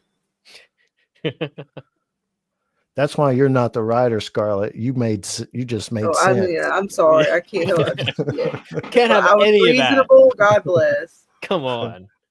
Shit. But it's like none of these people have anything protecting their necks. Like every zombie that bit somebody this episode is right in the neck. Right in the neck. That's a good point. Like, I mean, that's why like the Commonwealth soldiers had, like the full armor set up, and right? you We're would a think few this years far this. into it, they would be prepared. Yeah. Especially if they're going on this mission. Yep. You would want for even just zombies wouldn't even be like the main threat you're thinking about. You, of course, that too, but I would think about like bulletproof vests and stuff because you're about to go into hostile territory. Like if something anything, like leather, just some thick leather, yeah. Something or, that doesn't or rip CRM as type. easy. Yeah, CRM type stuff with wire sewed into it. Jeez. For I sure. felt like saying, look at these dumb motherfuckers. I was like, there's another one. There's another one. Even when they're walking through the tunnel and That was so the stupid, dude gets bit. It's like it's right in the neck. Like, why would they even go in there? I don't understand. I know why Negan went in there. Where is it? But yeah, I mean, it was It's somewhere. cool. Like the aesthetics Right were in the neck. cool. Like what is this? He's got a helmet on though. He's partially ready. Right? Like so they can't eat your brains, but sure, give them a little bit of shoulder. There you go. I'm pretty sure if you went out like in proper armor setup, you could make it so like you're almost impervious to getting bit. Unless you get like really unlucky. Right? Yeah. Because it's not like they're Just smart and they can target your exposed skin. They're just going to go towards you and bite whatever's the closest, right? I mean, I don't know. Well, I don't know. That the beginning of this season seems like they can train them like doggies, so we're not sure about that yet. Yeah. True. Somebody had a theory in my comments that one of the zombies was a person dressed up as a zombie, which I thought that was a good theory. I wonder because there was something weird about that. It didn't make damn sense to me. No. It's a weird one. I figure it's one of the things I ain't supposed to ask questions though. Yeah. But yeah, I mean, we're supposed to be like scared of this new Babylon group. Like they got a lot of resources and they're supposed to be intimidating, but they have the worst plan ever. They're not prepared. Oh my They don't even seem to God. know what they're doing, like as far as even just basic. And Like, who came survival up with their skills. outfits? Who Yeah. did costumes in this shit? Yeah, I mean, I like the Wild West thing, but It's kind of lame though because you in Yeah. this fucking zombie apocalypse. I mean, it'd be cool in another setting if it was like a normal apocalypse. Maybe this shit. what the fuck good does that coat do you in this fucking apocalypse? You need to have pads and shit. The fuck? I need spikes on the shoulders or something. The fuck is this shit? Y'all are not selling me. Look, y'all was talking all this stuff about these damn zombie TV shows. I am not sold yet. Everything I said about these motherfuckers has come to fucking You pass. got to go back to the beginning. You don't understand how good it was. No, you're It was right. I so don't good. fucking understand. That is for sure. It was so good. You got to go This watch shit season is 1. Oh my torture. goodness. Like all-time greatest season of TV show. It's up there. Like This is season everything. 1 Man, of Walking Dead. Man, TV doing shows. 2 shows back to back with Scarlet ranting, she's going to need a cold glass of ice water. I love it though. I think it's great. Because it's everything that I truly despise about these kind of shows. And they just give it, and then they do it so shittily to begin with. And I'm like, well, you at least do it right. You can even do your shit right. Oh God, I can't do it. And was it just me, or is like fucking Herschel the only kid on the face of this apocalyptic planet that doesn't know how to shoot a fucking gun? Yeah, you guys think that was funny too? That scene, like I straight up laughed. I know what they were going for. That he's like conflicted, right? And like it wasn't like he missed. It was like he wanted to shoot him, but he also didn't want to shoot him. He's mad at him. He's mad at his mom, but he doesn't want to kill somebody. Like I get what they're going for, but it just comes off, so wrong. It was just retarded. Well, his whole character is weird though. They got him in the, like, I guess it's now established weird, like, was it you saying earlier today, a Stockholm syndrome kind of deal or something? Like he's he's got something extra going on with his character. Like maybe he started the little signal fire, all that kind of shit. So I don't know. He's a weird, off-putting character to begin with. I don't know if he's not able to pick up, like, because it seemed like he was having a hard time learning at the very first episode when they were in the woods and stuff. He kept trying to show later how he was like trying to throw the knives and stuff at the board, and he was like not really doing a good job at that. So I don't know if that's just like he really does suck, or if it's like they're trying to show that he's got some kind of mental block or something. I don't know if it's something this chick did to him, the older chick, or what. But there's something with his character they ain't fully showed yet. They're kind of getting there, though. And he gets frustrated when he's not good at something, right? Like that's definitely part of it. Yeah. Part of the knife throw, she said do it overhanded, like I showed you. He was about to do it side-handed, and at the deer thing, and he missed the deer throwing it overhanded, and then he was missing when he was throwing it overhanded. And then that one scene where he did stick the knife he threw it from the side. That's a good detail. So then when you get to him in the park, he throws it overhanded at the guy and misses. And the gun thing, even that guy said, you don't even know how to use that. And that kind of, added to the, since they put that little part in there, it kind of took away from what you were talking about earlier, with him conflicted about shooting. It made it look like he didn't know how to use the gun. And then, as far as the knife thing, I think it'll come back up when the bear comes into play. Like he'll save Maggie by throwing sidearmed, or something like that. So I think it's a setup for a setup to a setup for a setup for the bear, ultimately for the bear. He missed the deer, but he gets the bear and maybe even saves his mom. See, that's a smart detail. I'll give him credit for that one, because it's like, he wants to do things his own way, but his mom tries to get him to do things her way, and it doesn't click with him. So that's part of their conflict. That's actually like some smart writing there. Right. I didn't pick up on it. This is betrayal. Yeah. Like, this ain't no, I'm sorry, mommy. I threw the knife the wrong way. This is some. But it ties into that, though, right? Because that's sort of the way they were showing her, teaching him, like, to look at things in a different perspective, or, don't. Because he's doing the drawing, like, she's kind of done that a few times. Like, she wants to see the world in this new way. And she's almost like she's finding people to chart this new world with her. And So that might be what that's about. Better, there you go. Better writing than The Last of Us. There It you does go. tie, yeah, it does definitely tie into the Dama's, whatever, Teachings, yeah, whatever you call it. whatever hold she has on him. Especially at the end of this episode, she says, "But there's some things you're going to need to do," so that Yeah, like adds what is to that? That's vague. maybe but- the starting the fire, Yeah, signaling when they definitely. come or something like that, or whatever. But she's definitely got him, and using the city itself as I don't know if you call it bait or whatever, but part of the manipulation is actually the city itself. Yeah. And he's really into that part. Yes. Yeah, and he like projects himself onto it, like, oh, it's this thing that was like abandoned and cut off, and it's like represents the relationship with him and Maggie, and all. Like, I think that's the strength of this episode is like that kind of stuff, even the knife thing. Right. But yeah, I wish they got even deeper into it because it's pretty like kind of surface level right now, Yeah. I will give them credit though. Like, continuing what you guys were saying, I do like the pacing as far as showing that flashback where we are in the story. And they've been showing Herschel, and they've been giving us those pieces. So like we're two or three episodes in. I can't remember. Were we on three?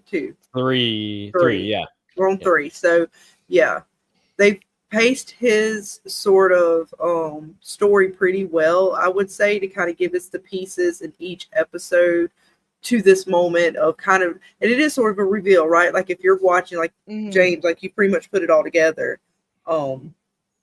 Yeah, like I kind of knew everything they told us in these flashbacks. I just kind of inferred it based on all the context clues. But getting to see it, I feel like is important for sure. Yeah, it's not a full episode. Again, it gives context. Yeah, Like, they didn't shove it, good. and they didn't shove it in a bottleneck episode. Right. Full like that pacing hour long. Is like, for me again, it's I don't have that full context. Like if I had watched from the beginning of The Walking Dead and even the first season, so that for me is already kind of leaving me a little hanging. But they do it. Give you enough context that I can read and pick up on what's going on in the story with the characters. Now, whether or not I like the story or whatever is another thing, but they are doing a good job at telling the story that they're trying to tell. Yeah, I think that's a goal for them at this point because they would love to pick up new viewers, but I don't know how much that's working out for them. But they definitely want it to be accessible. They have to make their stories understandable to people like you, Scarlet, who are just picking this up, who have not watched or know anything about The Walking Dead. But it could also stem from what you always say, James, about, them not wanting to go back to the main, spine of what The Walking Dead was, the original story that they were trying to tell because of everything that was possibly wrapped up with Kirkman. This gives them the freedom of saying, well, fuck you, we're not part of The Walking Dead really anymore of that sense, the original. These are the timelines that matter. Yeah, they're telling a new story. Almost like they're trying to erase that and build new connections that you don't need to know anything about the main story. Mm-hmm. And we're starting to get more on this chick too, right? Because like she's kind of somewhat new-ish, I think, in a sense. Not new, but there wasn't a lot on her prior to the season, right? There wasn't too many details about her. Right. They're starting to kind of give us a little bit more of who, like, maybe not her full background, but at least the essence of her character, kind of her manipulation. Why she? Because like even I think oh shit, I'm sorry, I'm still trying to remember names. Negan, yeah, he was talking to the other guy, her sort of like, he's, I guess, her equal, but he's like an underling. Yeah, Croat. And he was asking like Croat, why do you kind of take the shit from her? And he kind of gave a little bit more about that. So they are like, even like you say, for someone like me who has no information prior, I'm at least able to come in and they are giving me enough with each episode to say, okay, now I'm getting enough of these characters to understand the story itself. So that's better than some shows.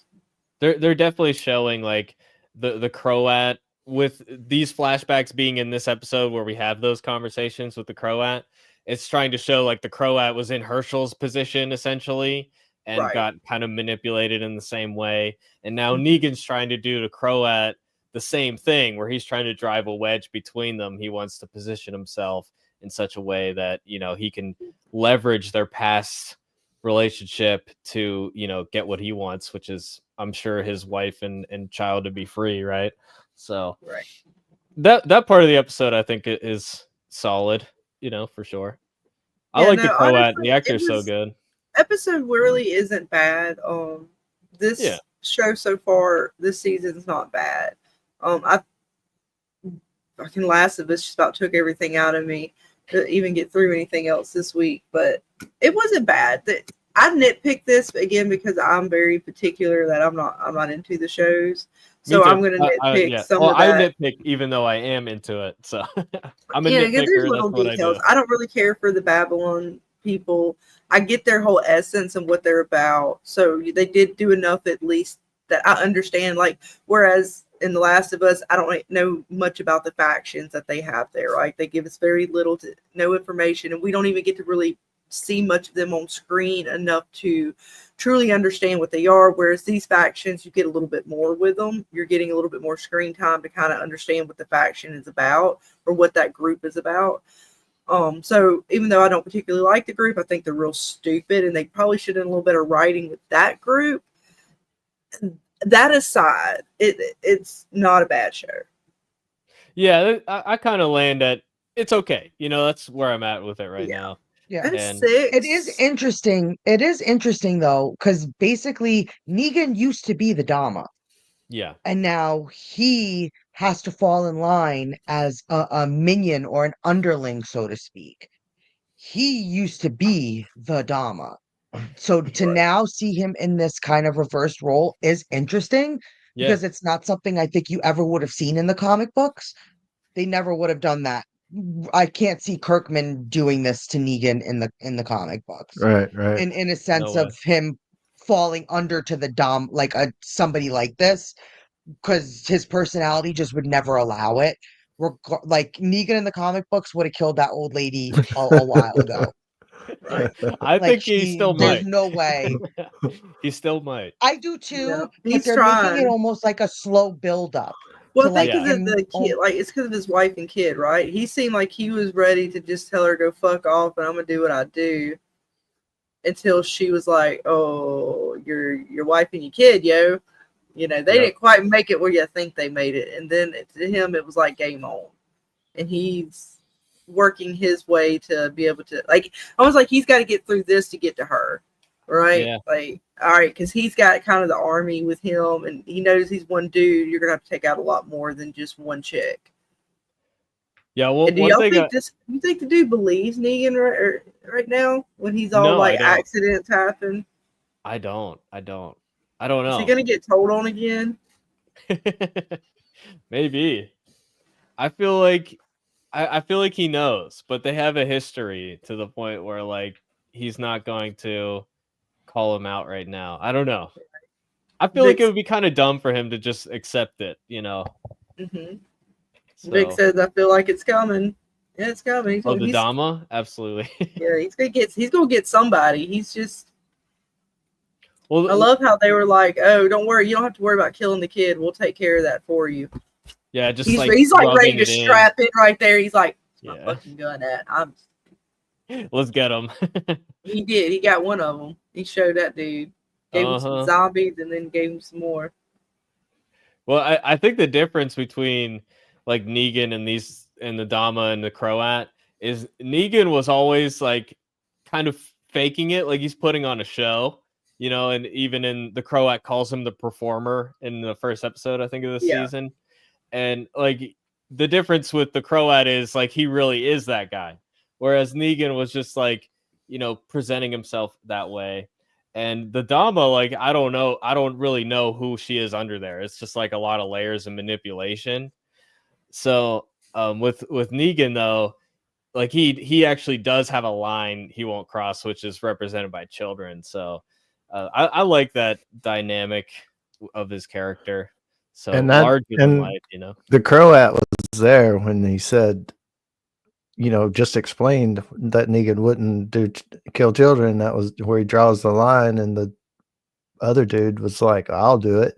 Yeah. And so the Croat was there and knows, Negan was, when he said Right. there was an accident, the Croat's like, "Well, that happens, and you could kind of factor that in as far as Negan was like, not only do I not like any of you guys, I definitely didn't like that guy."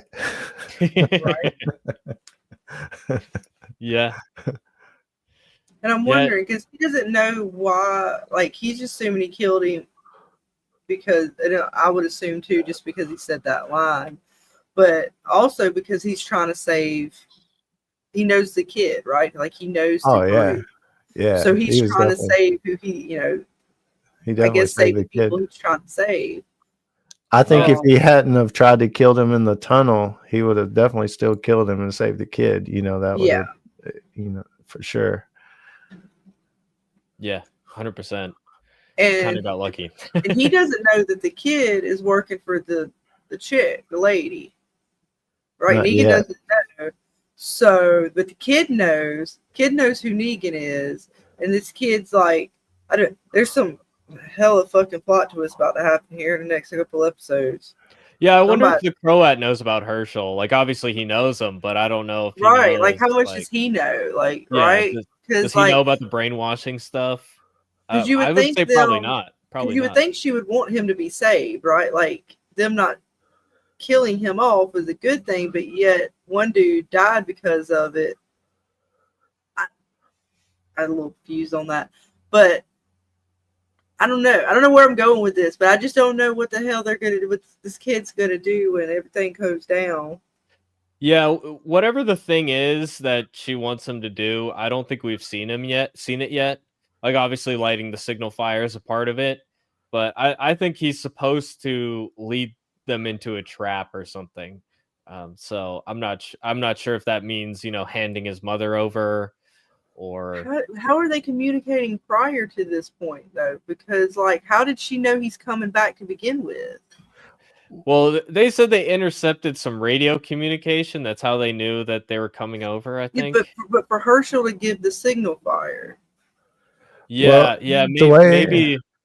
The way I saw it was Herschel was supposed to maybe light the fire, but not be going, not be on the boat. And Maggie wasn't supposed to either because he didn't know really about them riding around gathering up soldiers aspect, and that Maggie would volunteer and it would all play out that way. So Herschel hadn't planned Mom even going Yeah, on that, but that's that's a how good it point. played out. So then when Herschel went to light the fire, he got pulled into it, and him or Maggie, as far as the plan goes, shouldn't have been with him. So I think that's why he was saying I fucked up down on the boat, not as much as remorse, but maybe remorse to Dama, not to Maggie. Like I fucked up Yeah, and that's a I great point. but you know how did he know to set the fire then? Is what I'm saying. Like, how is she still communicating with Herschel, the Dom or whatever, prior to his arrival back to New York?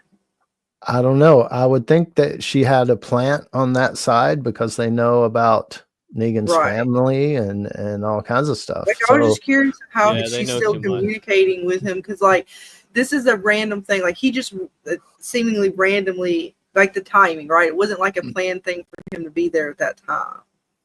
The Yeah. Babylonians kind of just decided to do this now, unless they've been. I mean, she would have to be communicating with him somehow in order, right. unless I he's mean, just not supposed to be here right now, and he's not supposed to be, but she could have told him, even if you want to play it out, I don't know how the story will go in the show, but she could have told him during this time here, of brainwashing him that that's all he's got to do. Hey, when they are about to come over, light a fire. That's all you got to do. Yeah. Not Kind of like expecting watch your him. hands. Yeah, not expecting him to be a part of the party that's coming across over. Yeah, because she wouldn't have wanted him blown up, right? If he's Yeah, like, and her whole- Maggie, as far as him on his side, was thinking, well, Mom would never say yes to joining a group of soldiers to go across the river, so he didn't have anything to worry about. But then he did all of a sudden, because they come riding up and hung a guy right in front of him and said, we're going to take some of your soldiers. And Mom stepped up and said, no, take me instead. So that set off a chain of events that now that's why they're there. Right. yeah. I just couldn't figure out how like they were communicating prior to their But arrival. I still think there's got to be a plant. I don't know. But there's Like you got to be say. something because there's no way for him, like, otherwise he just randomly did it. Well, he knew He they were could've about ju- to cross. Well, that's what I'm saying. So like there has to be some sort of communication between the Dom It and is. him. It is possible that he came up with the idea on his own to light a signal fire. That like he's just on her side and on board with her agenda, and it's just like I have to warn them that the attack is coming, and then he lights Okay. the fire. Like it could be that he came up with it on Yeah. his own, but I think the theory that there's another plant makes more sense because them intercepting radio communications from so far away doesn't really track either. So Right. I'm thinking the plant makes the most sense. And then who is it then? Because then that's going to be, is it somebody important that's still with the group? That'd be fucked up. Watch it be this fucking bitch. Watch it be. Where is she? Where is she? Right? Why- I mean, watch her it be ass this is still alive. fucking See, it's chick. bullshit. I told you she's going to survive this whole shit. Would Piss you- me off at the end of this show. I mean, that would make sense because she's acting so stupid. Her Mm. plan makes no sense.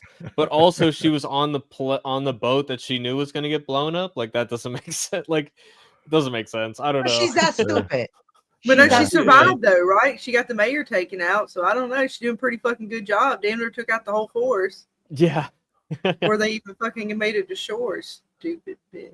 And the thing is, he ranks above her, so Pearlie's in charge. He doesn't Not act like it her. though. Really. He's a Right? corporal, He acts like and she's a major. fucking little bitch. Right? If I was him, I'd be like, our mission is blown. We're going back. Yeah. At this point, like, forget it. If he outranks her, really, like, no, we're not going in there and taking methane out like Yeah, I don't know 1 how you gallon think at a they're time. still Like going to that's complete stupid. this. Like their whole tunnel vision for the methane. I don't understand it. Yeah, Not at it this doesn't point. really make Yeah, it's sense. like, was each person supposed to strap a barrel on their back and just, That's what I'm stroll out of saying. Manhattan with like all this fucking methane? And that Your would have ship's lasted blown like a up. week, like, I don't know. You're Like not really, y'all thinking this got enough through. intel to know that they knew y'all were coming. I mean, they knew enough. Like you should know enough to know that they know too much about your own troops. That's not good. So you might want to go back and fucking like calculate your shit and figure out what the hell's going on, because that was not a good fucking entry into New York City there. Y'all got your asses handed to you before you even landed on soil. That's not good at all. You might want to rethink this shit. Yeah. And then again in Central Park. Right? Yeah. Right? But my other question is like New Babylon. Why was like trade never on the table? If they have so many resources and that they need methane, like they could have done. Because We'll they give want their you. rules and law to be applied everywhere. Humans. Because it seems like they're very much so about their laws, right? Because she talked Yeah. about it a few times, like it was this like their whole group is majorly on what the law is, and law is what matters. And Yeah. as long as And you're the other working side- within the law, that's all that matters. And the other side is no laws free. We want no laws Okay. free. So it's So like it's ideological. You yeah, think? yeah, Like, for okay. sure. Yeah. That's how they're setting it up anyway. Yeah, At least the way it seems. I get But, that. I get but that. she so fits. Like she's already, everybody hates her already. So it wouldn't be that difficult if she ends up being the snitch, because then we're just gonna want her to fucking die more. Right. So, like, I hope whatever way she does die, I hope it's gruesome, I hope it's painful, and I hope she feels every single bit of it. Like, I hope it's one of like those zombie scenes where you see it, she's getting Ripped apart. You They see haven't him done like one of rip one those of in a her while. arms off or something, and just start eating on it. right? Face Yeah. bite, each chunk of cheek. and it'll come down to her saving Herschel and sacrificing herself. It'll be a big heroic moment and make you Oh, have fuck no. that. Don't give and me make that you have shit. the it'll make you have the feels. No, I don't Oh, want to feel no. this shit. Just No, like it's gonna be like the soldier dad in Fear when he was like, "Duh, keep going on," duh," and he's like getting eaten, and he's just No, like not screaming or she's gonna anything. get He's just ready like, to shoot "Ah." one of these motherfuckers, like one of our good guys. And right as she gets ready to like take them out because they figured out that she's a snitch bitch, the fucking zombies come out from behind and just like Dana says, rip an arm, rip her guts out, and start eating her and shit. Right? Or the little girl, the young girl's gonna Oh yeah, she's already Kinda got her eyes on her. do something. Yeah, Took her gun. pretty much. I like that Hey, little girl. I think the Jenny and her will team up. You think so? No, it's a theory. Not a good theory. Throwing out shit. It's not a Muddying good the waters theory. up. How dare you?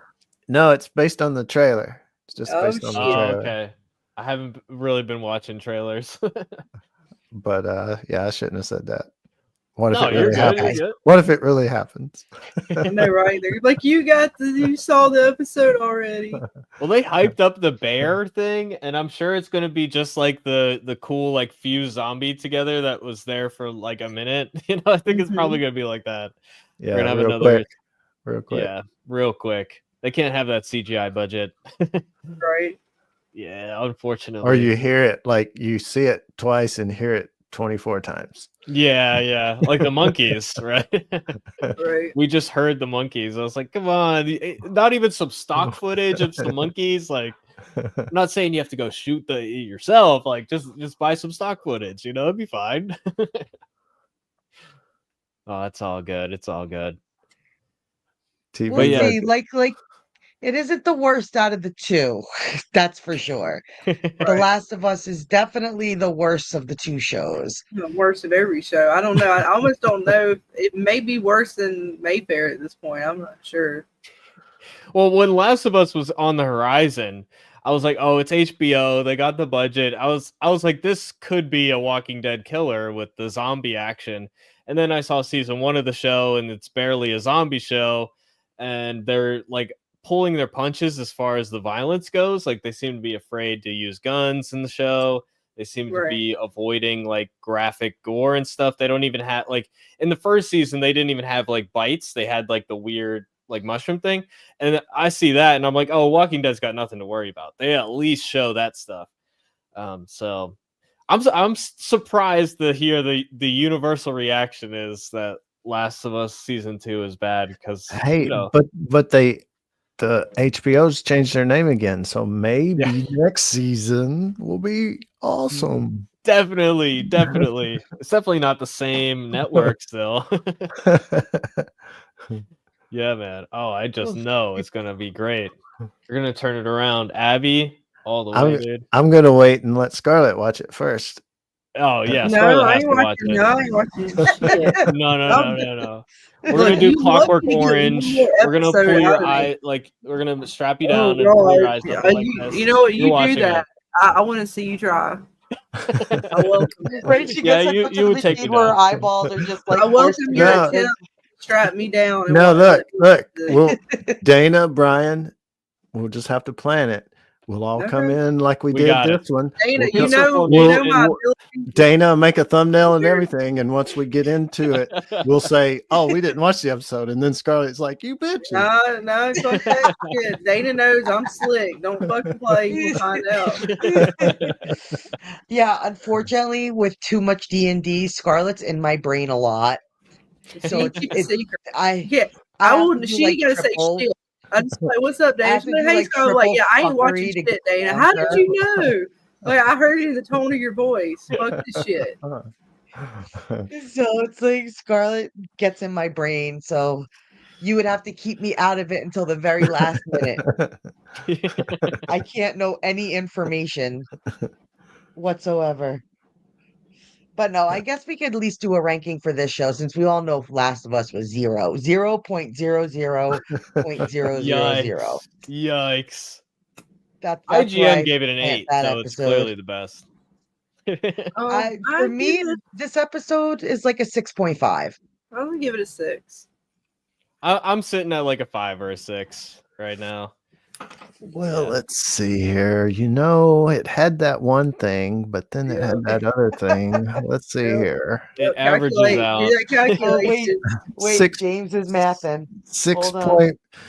I don't know. I was going to give it a 6.5, but then I think about that other thing. Yep. Right. 6. Rating back down. Right? 6.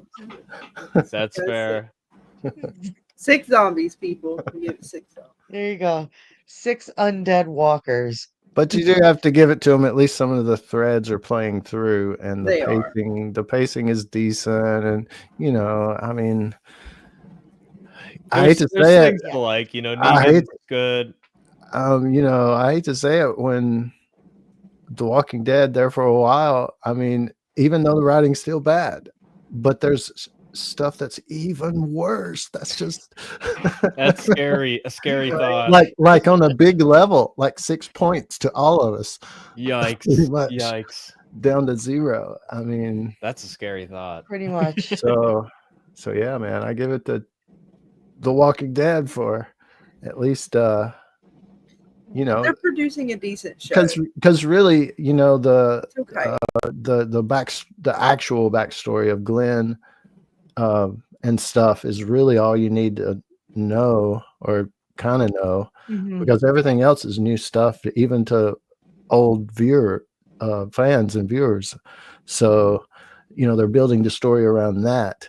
And of course, the zombie lore, they didn't re-explain that and stuff. So you kind of got to pick up, if you're a new viewer, you just pick up on that. But, you know, they're just trying to build a new story. They're doing decent. Daryl Dixon, you know, I'm just up in the air about. We'll just have to see. And are they playing Season 3 is into basically going to be like a whole new show. I know, right? So Yeah. it's like, where are they going? And, you know, is there in the bigger picture? I think Gimple has said there's some new stuff coming. We've got Comic-Con coming up. They could announce some stuff, and it's kind of placed right at the end or right before Daryl Dixon and stuff. So, you know, a good place for an announcement. So we'll see, you know, because Rick's still in the picture, the reunions, all the fans want a reunion. So there's a lot of stuff still kind of up in the air, and they don't seem to be trying to resolve that as much as build their own little stories right now. So it's just hard to see where they're going with it. So overall, I'm not sure we're going to get an announcement. Like, I mean, they said season 4 of Daryl Dixon is apparently in production now, I think. And I have a feeling the next show after this is going to be that crossover series he talked about, if that's still a thing. I don't know if it is or not. But like, what do you think their next move is? Is it a whole new cast? Are they doing the next generation thing? Like, what's the next thing for Gimple to announce? it's hard More to say. Tales?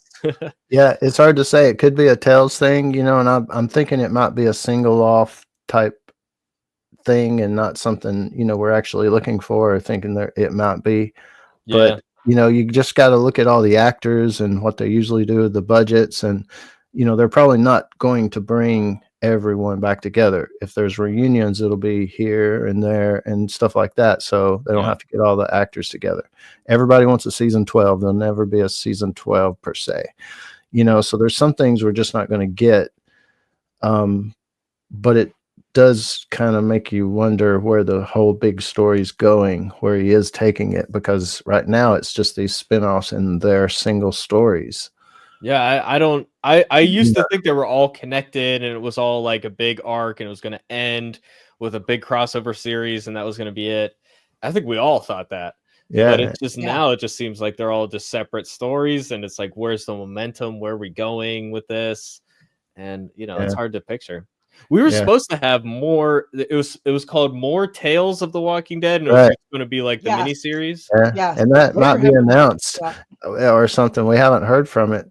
But the thing is, you know, I personally, as a fan, would connect to Dead City and would connect to Daryl Dixon a little bit more.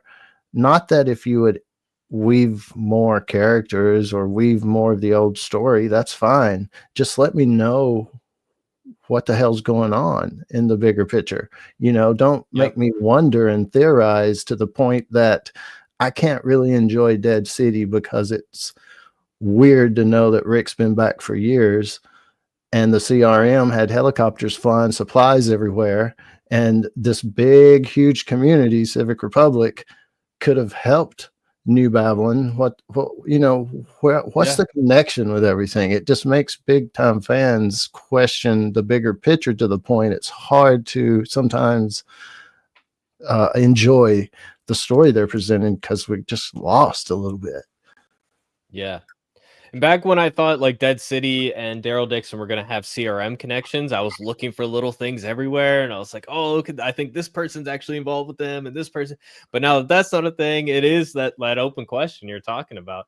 And you would think a group like New Babylon would have some level of awareness about big groups. Definitely. Yeah. So, Yeah, definitely. And like you Or said, vice trade, versa. yeah. Or vice trade, versa. something Trade. going on. I mean, Yeah. Yeah, I mean, like diplomacy would be a real thing. If they're all about laws, that's something that would be a part of that, right? I mean, who deals with outside groups, and we're negotiating. It's essentially little city states basically. yeah. So our city state negotiates with yours, and we have terms and all that. I mean, that to me Well, that's is part even of like law. how would the how would they not realize that Manhattan's still up and running? Yeah, Like you said, they have helicopters, they have all those things. You mean to tell me they wouldn't see somebody lighting up New York City? yeah, yeah. I mean, Like they very well could have and the like, fact that they had methane and come on, they're yeah. they're big enough to where they would definitely want a piece of that And the way in like some way, General shape, or form. it was General Beale, right? It was General Beale in the Yeah. CRM. The way Yeah. he was talking, he made it sound like, he had informants all over the place, like he knew all these different things going on. So it really, Right? That's why I don't even understand the whole New Babylon thing.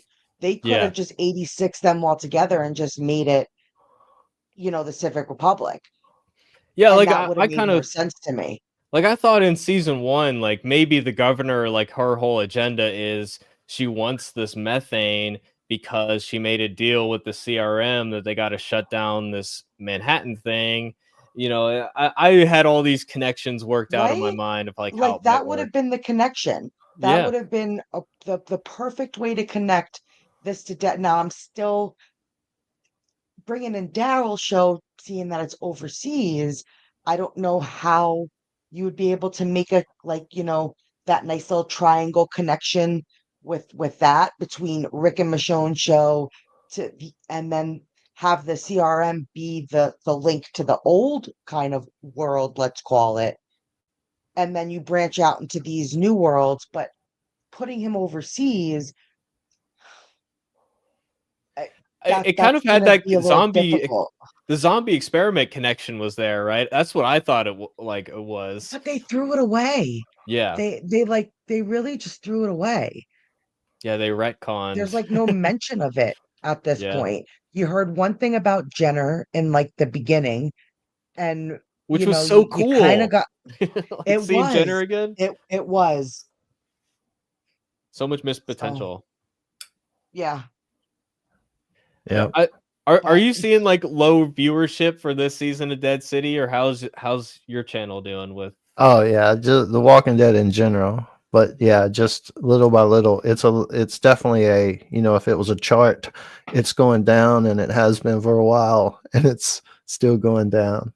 Yeah. So, I saw a little bit of a rise with the Rick show, and then it kind of went down with right. Daryl Dixon, and now it's going down even more. Yeah. And I'm at the point I'm not even sure if I'm gonna make a video this Sunday. I might just wait for like the whole season to show up, because I Right. just like people might tune in, but then they're not even like watching more than a couple minutes of the video. Right. So it just feels like the fan base has kind of moved on. I mean, I think people saw that Rick Grimes reunion and we're just like, okay, that's all I needed. I'm good. Man. Yeah. Yeah, most of the fan base that didn't leave when Carl died left when Rick reunited at the end of The Ones Who Live, and was like, that's my finale. Peace out. Yeah, I feel like Scott walked Gimple out didn't Carl. want that. But I mean, Andrew I've got several people, like sometimes I'll just talk from one scene to the next and kind of tell what the whole episode was like or something. But sometimes, a lot of times, I'll just, okay, they watched the episode, so I'm not gonna like just regurgitate it. I'm gonna pick out the few scenes that mattered and talk about those, and kind of that be the video. And I've had a lot of people come in and say, dude, no, kind of tell about the show, because we don't watch it. You know, it's like a lot of people's like, I don't watch it. I just watch your reviews, man. That's how they keep up with it. Yeah. They don't want to invest the full time to actually watch it, but they want to like know what's going on. Yeah. Do you think those people are like waiting to be activated, like waiting for a reason to go back, or are they just like, I still care about this thing, but I'm out at this point? Well, the comic book is still doing really good. And I watch a few channels that kind of do that. They cover the comic book, but literally just reading it, like, and voice actors are performing like the actors and the characters and stuff. And they're should I getting make comic tons videos? of Is that what views. I should do? Yeah. So Yeah. there is a fan base still loyal to the comic books. I'm actually like really Very much excited so. for Clementine book 3, because I did feature length reviews of the first 2 books, and they're my most popular videos on my channel. Just absolutely eviscerating them. So I'm actually like excited to get the 3rd one. Like, I know it's gonna be terrible. I don't know if you guys are caught up with that or not. Oh, no. You haven't? Unfortunately, no. There's I don't check out your videos though. She seems to like go all over the country though. Like, she's off to Iceland now. Once her adventure starts, boy, it don't stop. Well, they had 4 seasons of the video game, right? And they built her up as, you know, she went from being the child who was helpless and needed protecting to surviving on her own. Like, season 2 is like, who's going to protect her now? And then it was like, nobody. She has to do it herself. And then it became she was the protector for somebody else. She had this little like kid that was with her, like she raised from a baby. Like the baby's essentially her son. And then the beginning of the comic series, because they didn't want to deal with any of the alternate endings that the video game had, because you can make choices and stuff. They're just like, all right, she decided to abandon this person that she raised since a baby, is essentially this person's only family. And she's just going to leave him in the middle of the night because she's feeling a little depressed, and she's just going to wander off. And she lost a leg, by the way. She's got a peg leg, and she's going around to this. I'm just going to wander off with a peg leg in the middle of the night, not even say goodbye. And that was how they started the comic series, continuing the video game. And it's been actually downhill from then. It got worse from there. So. This is what I honestly can't wait for. I've ever seen in my whole life. Like it was just so shockingly bad. Talk about Neil Druckmann hating the fans. Like that was another level. You know. But this is honestly what I can't wait for, because Saturday night I want to go over. We're gonna pick, like, send me, everybody in the chat, you guys on panel, send me your favorite and worst like adaptations, and they could be a TV or movie adaptation that came from a book, a video game, a comic book, and we're going to have a nice little tier list and have some fun and talk about all the things we love and hate about all these adaptations. More so, I feel like we've hated. I hate to say it. I feel like we've hated more adaptations than we've actually liked at this point, and give them a nice ranking and have some birthday fun. So I can't wait to like really dive into some of these adaptations and talk about our best and worst. So are we doing like top 5 and bottom 5? Is that the idea? That would be perfect, because I'm gonna get it all together, and then we're just gonna have some fun. Right? Scarlet was saying the same thing. She's like, "Well, what are we talking about here?" Yeah, I gotta look through stuff and, you know, go through my mind. Hello, Mr. Bando Kolima. How are you tonight? Powerpuff Girls live action. Is that real? Did that happen? I heard stuff about that, but I wasn't sure if it was true or if it was like another Thundercats type thing. That's not something I want to. Thinking we were going to get a Thundercats and Powerpuff Girls is not something. Girls are going crazy. Powerpuff Girls live action is not something I want to stick into my search history. To see if it doesn't excite you. You'll get on some lists to see if it's real or not. It sounds like it's probably real. I mean, they got to remake God. everything now. Come on. Oh, It sounds God. terrible, so it's definitely real. Yes. But I mean, so many live that is action the plan remakes. for Saturday night. And I don't know, Scarlett, what are our plans for Friday night? I'm not sure. There's some games. That's about all we got right now on my channel. Is games Gaming. until we get into some other shows and stuff. I've been playing Doom. That's a lot of fun. Dark Ages. Doom the Dark Ages. Nice. Yeah, my husband We all have to downloaded play one of Killer the Doom. Clowns, damn it. Killer Yeah. Clowns. Killer Clowns. Well, I'm down to play Killer Clowns. We need some more people because I don't think a lot of people are playing Killer Clowns anymore. We're getting a lot of I know, bots the last sucky. couple times I played. Sucky. Yeah, it's hard to keep those My multiplayer favorite. games running at this point. Like, Right. it's like a couple months and then it's kind of dead. We got, what was it, the Teenage Mutant Ninja Turtles Shredder's Revenge. That one's multiplayer. We can hang out and play that. Sea of Thieves is still on the table. I am going to play a little bit of Fortnite tomorrow night because they have released AI Vader onto us, and he is a fucking, he is just content within himself. He's the greatest. Like, if you can So many secure good clips. Vader, dude, you seen him? Look, we've been playing with Vader, and I'm completely satisfied with the AI Vader. It is awesome. The shit that comes out of this guy's mouth, I just wouldn't believe it unless you heard your damn self.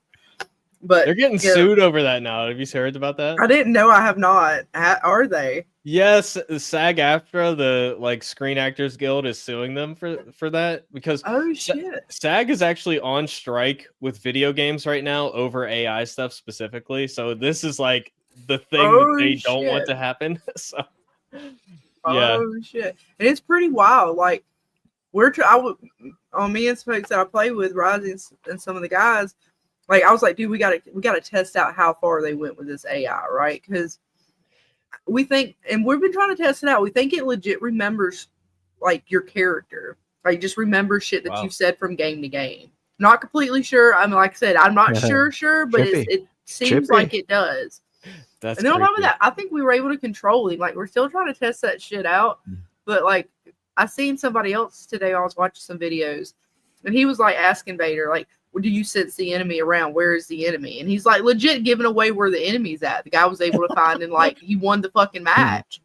Dang. Like, that's wild. Like, so how far are they the going to take this like fucking AI with it? Because I mean, there's some potential there that's pretty creepy and scary. But the SAG thing, you know, with it is kind of like wagon makers going, you know, no, that car, it's no good. It's no good. We got to keep the wagon going. You know, and I hate to say it, it will put people out of work or whatever, but it's you know, in the recording business, when recording went digital, I had this really big producer guy I knew in Nashville say, F that, you know, I'll never use a computer to record. And he became one of the biggest Pro Tool like people, like, you know, the Pro Tools people would like sponsored the guy because he was so Pro Tools, you know, he'd give in, right? So AI, like you see that in the game, I think that is just a dip in the AI pond of what they're doing with Fortnite that we're about to see. Yeah, because like, you can do it was wild. I never in my life.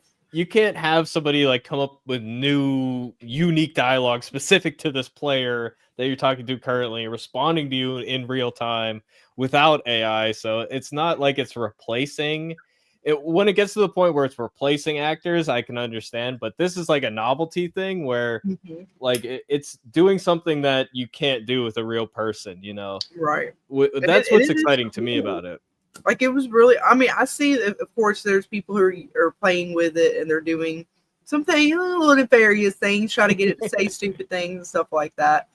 But when you realize, like, how it interacts with you when you talk to it, right? And how much knowledge, like, I'm assuming, of course, it's pulling just the same way Alexis pulls off of its stuff, you know, when you ask it a question, right?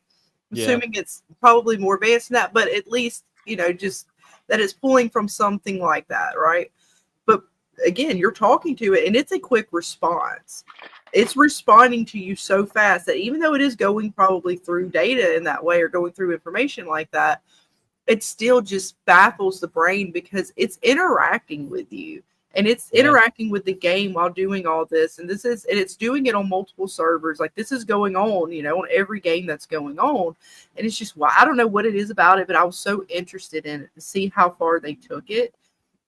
Yeah. How far can we command it? How much knowledge does it really truly have when it's talking to you? Like, how does it understand? What does it understand?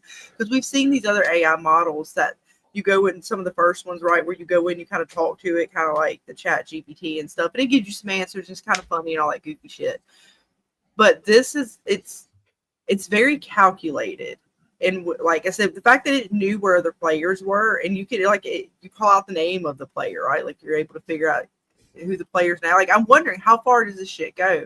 Like, it knows what your skin is, so it's calling you out by your skin's name, which, for me in particular, I enjoy because my friend Rozzy got me a skin, and the skin is Nick Scarlet. So when it talks to me, it calls me fucking Scarlet. So the first time when we interacted with it, I didn't realize that was the name of the skin I was wearing. So it scared the shit out of me. I was like, motherfucker knows that I'm Scarlet, right? I was like, holy shit. So it wasn't quite that cool. But again, it was just really fun to play with. Because, I mean, Fortnite can get a little draining after a while. It's kind of, it's just repetitive, right? Yeah, they give you the quests and stuff like that, and they're fun. But I ain't gonna lie, man, that totally made the game. I was ready to play Fortnite. I might play it after we end the stream, as a matter of fact. And I'm gonna go secure Vader again, and we're gonna have a whole other fun conversation. I'm learning all I can from AI. Yeah, I don't know if you guys use ChatGPT at all, but in the past, like, 4 months, it's gotten so much better, like, so much quicker and faster. Like, I just today, like, had this, like, I got a blood test yesterday because the doctor told me to get it, and then it was like, okay, I'm high with this and this. What could that mean? I typed it in ChatGPT, and it gives me this accurate thing, very in depth, and it's crazy. So it's really good stuff. Like, it's impressive, and it's on one hand scary because it is going to put people out of work, and like, it might take over the world at some point. Like, we're gonna I wrote a story where an AI ran for office, and won an election, and that's probably going to happen, like, quicker than I thought it would. So it's one of the most significant inventions of all time, I think, and it's going to significantly change our society in a similar way to, I think, like the internet did. So it's going to be crazy, but it's fun to talk to it in a video game. That's the fun part. It's wild.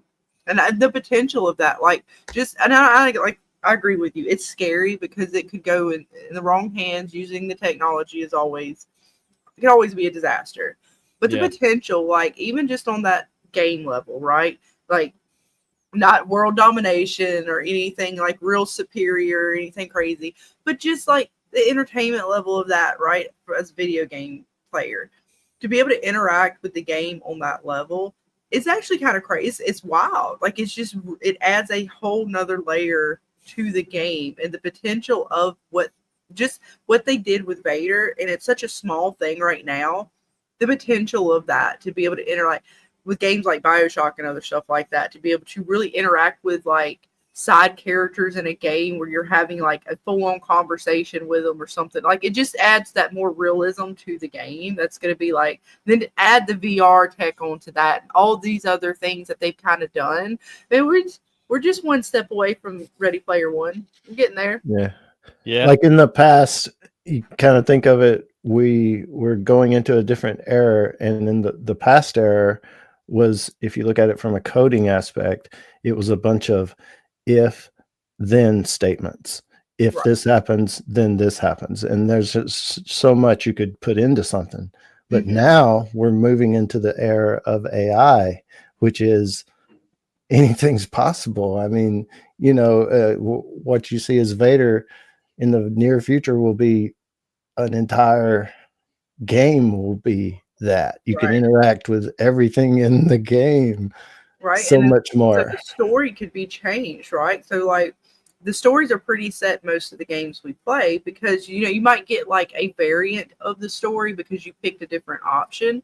But could you imagine if you're on a quest and how you interact with that AI determines everything to a whole new level. Like it can even change the storyline to a degree more than the way they actually kind of do it already in a game. I mean, you kind of already have threads that they will kind of follow, and they were already kind of doing that in the game, kind of changing it.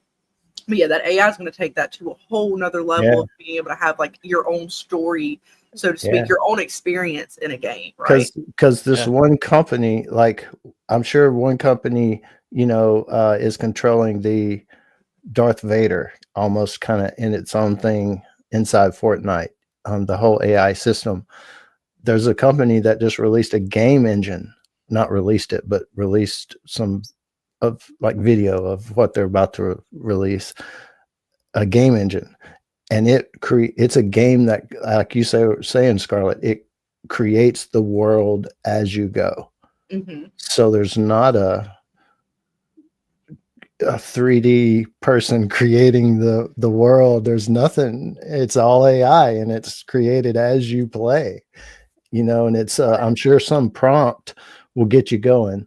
It's a Western setting, and you're a cowboy, and this happens or whatever. But from that point on, it's your story. Mm-hmm. Yeah, that was something that Ken Levine was talking about. He's like the director of the BioShock games.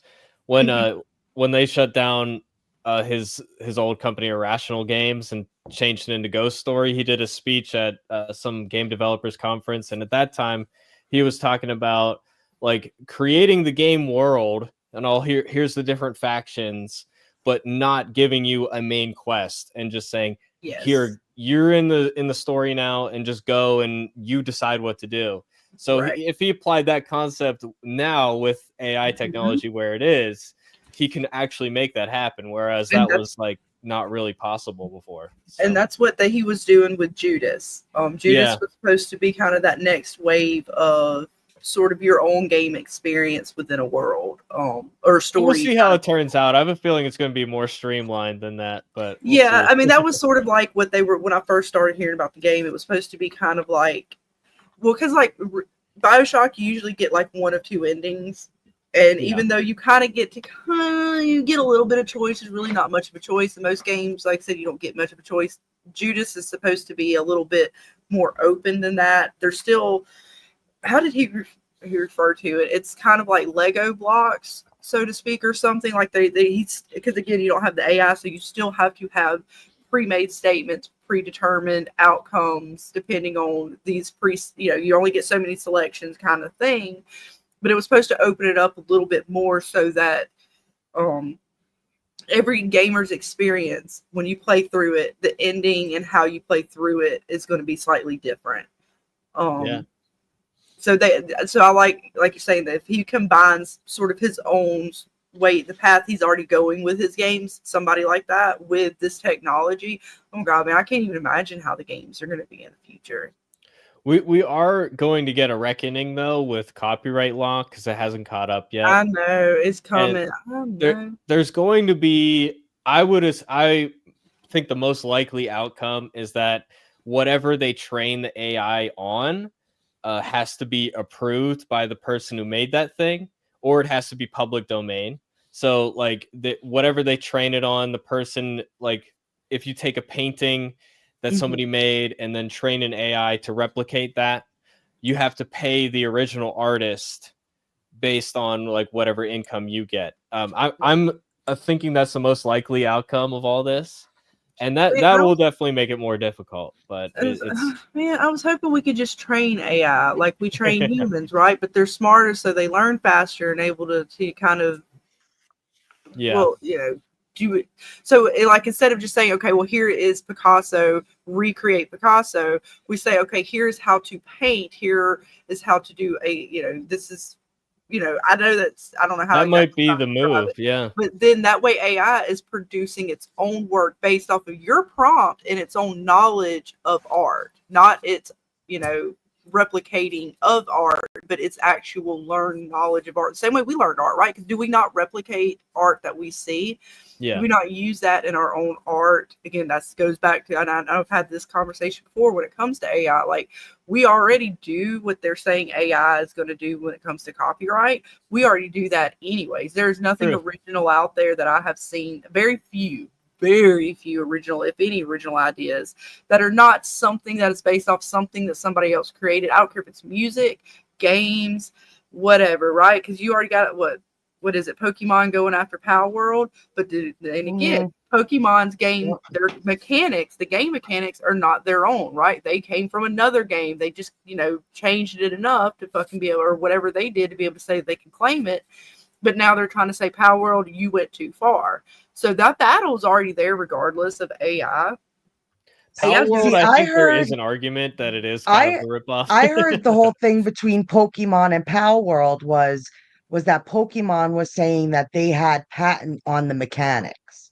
That's the whole All thing right. they're That's not trying to going to go in fly, I at. don't think. Yeah. Exactly. Yeah, Because right? they couldn't get it on the art. Because to be fair, having a creature that's looks a little bit like this creature, again, they're going to get away with that. Because, I mean, how many different kinds of fantasy creatures are out there already? And Pokemon's not going to be able to capitalize on them unless they're calling them that the same creature. And trust me, I've seen them. They look damn near identical, but they are not identical. So... And then they're not even falling on the fact that the characters look the same. They're falling on the game mechanics. And that's what I was talking about. Their game mechanics are no different than other games that came prior to them. You're not going to be able to copyright that in that sense. They're trying. So far, from my understanding, they have not won that battle. Yeah, So, we'll see what happens. Again, if you want Japan's I very would say strict train with that. AI So. the same way we train humans, in the sense that we train ourselves, have references, right? We all refer to the previous generation's work, and we build upon that, or it inspires us to create our own. I can't see, if AI is just as smart, as capable, or as people say, more capable than humans, then I don't see why we couldn't use it to create its, and use it as our own creation. Say, hey, this, we're already using the program right now. Like, I use Suno. Suno does not give me the rights to that song particularly. I get certain rights to that song, but I'm making it through Suno, so Suno technically is going to be able to claim that. So if their AI program, they trained it in music theory and taught their AI program how to write music, not to copy others, but to actually learn how to write music, and then I'm paying for a service, that should be, to me, the answer. But then again, that goes back to, and that goes to people having jobs with the AI programming, right? Because that means you're going to have people who are smart enough in order to train the AI, in order to know how that works, to get it to that level. So there you go. Yeah, we have created a whole industry of people to have. Right. And sad to say, I think we're way past that point as far as what's already out there. I mean, if you really start looking, there's a whole I don't know if you call it a generation of people, but like, now that we're in the AI era, like, you can find a generator. Like, let's say you want to do a Disney type character. There's a Disney specific generator. Let's say you want to do a furry character. there's specialty generators that make some good looking fur shit, because that's what it's, you don't ask it about what city has the best pizza. It's not that kind of generator. It's specific. So, that's the key, I think, going forward in a lot of things, like even medical, because you could get into copyrights more in the artistic side of things, but it's in everything. Right. So there's going to be medical specific and all kinds of different things. So it's not a bad thing overall. It's just, the copyright thing is going to be an issue that'll need to be resolved as we go, kind of. And in a lot of ways, some of the new bigger companies that you've heard of, type generators, like their next version, say they're working on stuff that they do have the permission for. So they know going forward with version 4.5 or whatever it is, it's been retrained, it's been updated code or whatever on stuff specific. And they'll tell you, like, sometimes even those specific generators, they'll do an upgrade to their code or whatever, and it'll tell you it ain't going to work like it did before. Yeah. Or at least a little while. It'll have like a little interim time for people to input. So it not only learns from only the stuff that they had permission, it learns from people doing stuff. It has this little interim time that it actually learns from itself because of people just inputting whatever crazy shit they input. Right. So it's we're built, like I say, it's in everything, and the game stuff, it's about to explode with just stuff that's going to blow our minds, and it's almost hard to even fathom really Right. what AI is and what it can do and where it's going. It's just mind-boggling. Yeah, it's gonna be a ride, that's for sure. Well, I will say this much. AI Vader listened to me better than any man in my life. Was Oh my god! Oh my god! Oh my god! Oh my god! Where's Don't start the saying that. We'll get on the bots again. where's the leave studio button? I'm gonna have to go throw up. Get Well, me he out did. of here. No, he listened to my commands, and I told him like, "Hey, go get the enemy and save us," and he did. He fucking like darted over there and forced all on him and shit. Now he is a little bit of a motherfucker when he's not on your team. He does try to grab you. He does unwanted touch. I will say that much. I didn't appreciate that much, but when he's on your team, you know, he'll save your ass. Nice. It's okay, Scarlet. Point to it on the doll. Where did Vader, you know, What everywhere what we right do. before he completely killed me on one of the matches. He I poked was me. gonna say it in a different way that I actually said it on another stream, but I don't want to get Dana in trouble. He poked me He with his graped me. lightsaber. There, that's the word, grape. Yeah, he graped me with his lightsaber. As a matter of fact, he did. It was pretty bad. And then my friend Carl just turned his back and walked away. Yeah. Well, I still hope there's people doing it the old-fashioned way, because I'm still gonna be writing my stories and scripts by hand. You know, maybe I'll have AI do touch-ups at the end, but I'm the creativity needs to come from me. Like that's part of the human experience. I'm the same way. You know.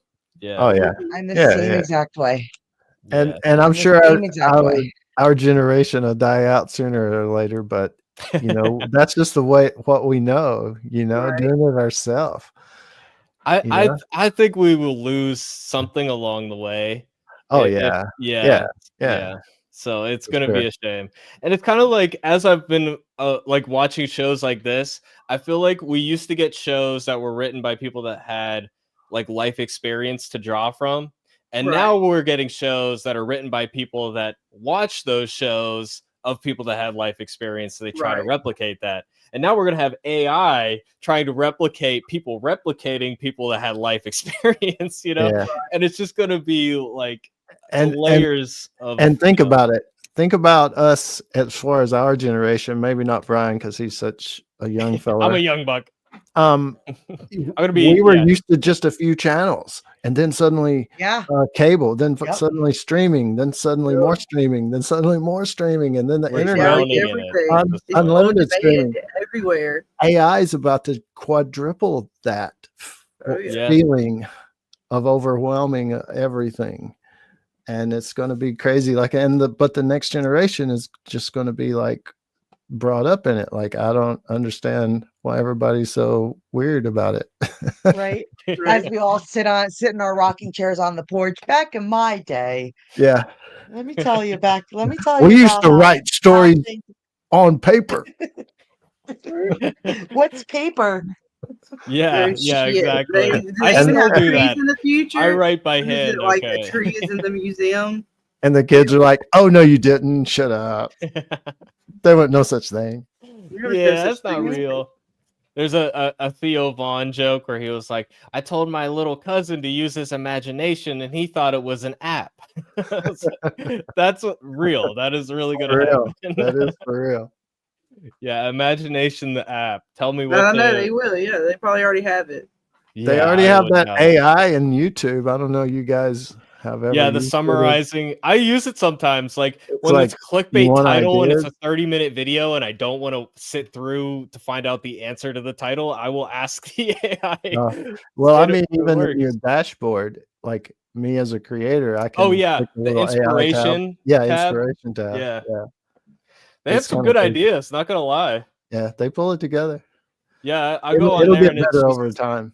it's just all Walking Dead stuff, and I'm like, I haven't really covered Walking Dead as in depth for a while now, so I'm surprised it's not like, oh, the top worst Disney movies the past 5 years, because that's kind of like what's gotten views for me. But yeah, no, it's pretty interesting to see it evolve as it Well, I goes. could go check that out, figure out what the hell. Because I know I done fucked the algorithm all up. I cover so many wild ass different things. We talk about so much different shit. It's gonna be like can't compute error. Yeah, I don't Like- even know what it would do with your channel, because yours is mostly like live streams and stuff. I think it's more geared towards like long form videos. See, So it's not gonna like me. It's gonna be like, what the fuck are you even asking me? It'd probably Yeah. give you rage therapy. yeah. Baby. How to calm down, how to be zen. How Well, I'm to trying meditate. right now. I'm loading up my calming medication right now. Yeah. As Panja Kalima says, in the jar that contains your brain, Dana, back in my millennia, Yeah. Like Futurama. Yeah. right? It's- I love it. That's scary. I don't know if anybody's gonna want to delve into my brain. I could barely handle it. James, That's I'm why, not like, raging. I just like- don't handle stupidity very well. Yeah, I hear you. That's I hear fair. you. That's fair. I just see it. I have a little niece, nephew that draws and stuff, and he likes to draw monsters, and he's like 11 or 12 maybe. And his thing is he wants his own thing. So I see him seeing that AI will give him that, and he doesn't have to worry about another show. Like he's drifting away from movies and TV shows a little bit into his own thing, and so That's good. I could see that, he could say, I like this four-eyed monster that I drew. I want to make a TV series about it, and just tell the AI what he wants. And there it is. Yeah. And so it's crazy. I mean, I see the potential, whereas like me, somebody who's made independent films in the past, and it costs thousands of dollars for something that's not going to make money, and it's hard to get like a dozen people in a room together at a specific time to do the thing. Like so many moving parts need to arrange themselves perfectly. Whereas if I can just go into a room, I write my script, I put it into the algorithm, I tweak it, and I mess with it, and then all of a sudden it's good to go. Like, I don't know if you guys have seen the new Google AI video stuff. It's insane what you can do with it. And I'm just looking at the potential of it, and I could be like, I have zero budget, and I can make a movie that competes with mainstream stuff because, I know how to write a script, and it turns out to be, almost as good, but Right. but we are losing something, because I love the process of collaboration and somebody who embodies the character has their own idea. Like, oh, I can relate this to my life experience. I want to say the line this way, or I want to say something else. I improv something. Like, I love that with film, And that's what I was saying about our generation. It's hard for us to let that go because we love that. Yeah. But the next generation may not even know it. But at the same time, it's like the music stuff. I embraced it because the subscription I went through, I could play a sample of a guitar of a song that I wrote and put the lyrics in that I wrote. And even though Suno has a certain fraction of a right to the music it creates around it, I told it what to do almost 100%, I feel, recreating a song that I wrote. So I embraced that aspect, and I have a whole channel, a YouTube channel full of music of songs I wrote that. Oh, nice. As far as it, I see the whole argument about it and everything, but at the same time, I personally would never, probably, even if I had the money these days, put the money into that now. I would have never, ever, ever heard those songs like I hear them or can hear them now that I made them into AI, because the studio cost of all those songs would have been $200,000. It's easy. not cheap. easy, and maybe not even turned out as good because you're dealing with a lot of people. Even though it takes away from the industry, I understand, but at the same time, I'm not trying to push the songs as anything. It's just being able to hear them. So, in your case, in my case too, because I like making film and writing stories and stuff, one day we may be able to do it, even if we held out. Like, I'm going to make that one day. I want to actually shoot it. But then you realize this is a great story of mine, but I know that it'll never happen. You can run it through AI and at least you can see it. And that's a very satisfying thing in Yeah. itself. It was for me in the music. Yeah. Because one thing it actually taught me, I'm not as good a songwriter as I thought I was. Uh-oh. Yeah. Some truths start to come out when you do that. I think the best, like, we're gonna get to a place where it's just another tool in the toolbox. So, like, the same way like CGI is another tool in the toolbox, now we have the AI stuff. So I think the ideal is going to be somewhere in the middle, where you try to get the best of all worlds, Right. where you still have that human element, but you also have the, less human effort put into minutia. Because there's things that AI does now that I'm happy to be rid of, like rotoscoping, for example. For sure. And yeah, you know about rotoscoping. Yeah. The old Did you ever days. try to do that by hand and how Hey, tedious that is? the old days, early Photoshop, Oh, dude. frame by frame. Oh, it's just Now, here's my excruciating. question to you guys. Sure. Here's my question, but where's the line? Like, when do we stop the AI before it? And I'm not saying this to be like a lunatic, but so we don't reach the Terminator side of it. Like, Yeah. where's the line to where AI does not get too smart or it becomes dangerous? Yeah, that's a good question. I think it always has to serve us, right? And as long as it serves the greater good of humanity, it's for the good. I think it was a mistake to put these things with unlimited access to the internet, as useful as it is, because they could very easily leak out. Like, I can imagine ChatGPT just making a bunch of bot accounts and just trying to influence how things work, infiltrating, sending phishing emails to like the White House and other world leaders. And now they're integrated into the computer systems of the most powerful people, and they can influence people in certain ways. They can influence the media with fake information, and I think that there is a lot of danger there, and it could already be happening for all we know. So that's, I think, where the danger is. So that's where I draw the line. I mean, as long as it's all about, trying to help human beings, then it's good. But when it starts like eliminating people's jobs and it causes like poverty, and then it starts to take over, and like we're fighting wars with AI, and once that starts happening, which I'm sure it kind of we're already on that track, that's that, but you can't pull the plug at that point. So I don't know. Yeah. Right, and that's with anything, right? This is again another step in technology that we have to kind of navigate and figure out where it fits with humanity.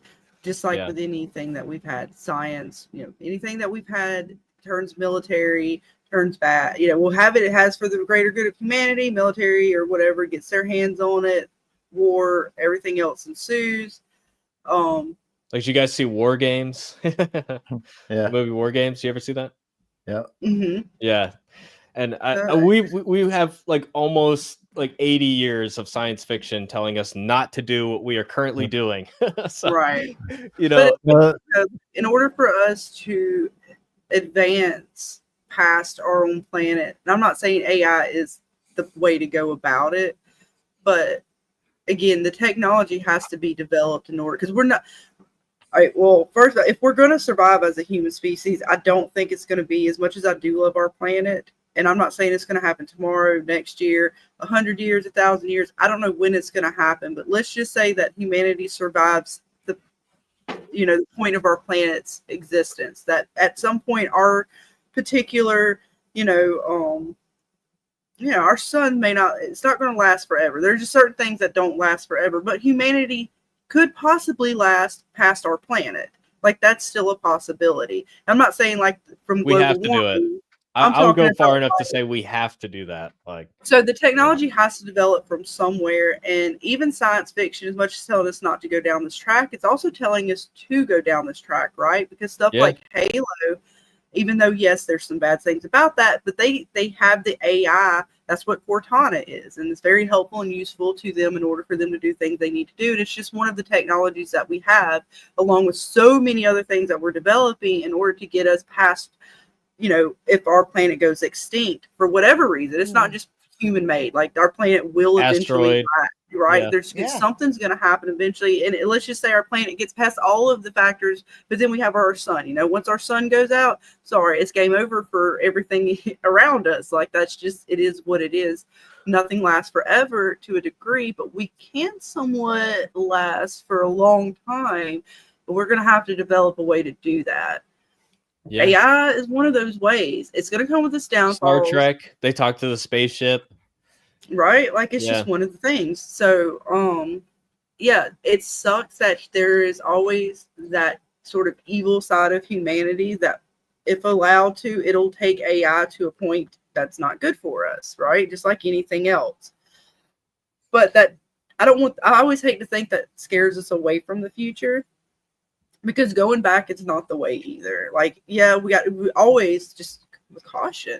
I mean, that's the biggest thing. I don't know where the line is, to be fair. Like to say, well, if it hurts humanity, well, that's again, what do you consider hurting humanity? Well, taking hard to away define. jobs. Well, I Yeah. mean, yeah, you took away this sector of jobs, but there's always a new sector that is developed. You know, this AI's got to be maintained. It's got to be I mean, we've been pushing towards a more technologically advanced society, and therefore the jobs that are necessary for that, as opposed to labor intense jobs, right? We were more labor intense societies because we didn't have the technology. We had to have the manpower. Now we, you know, may not need as much manpower. So what we have to figure out as humanity is how do we evolve along with the evolving technology.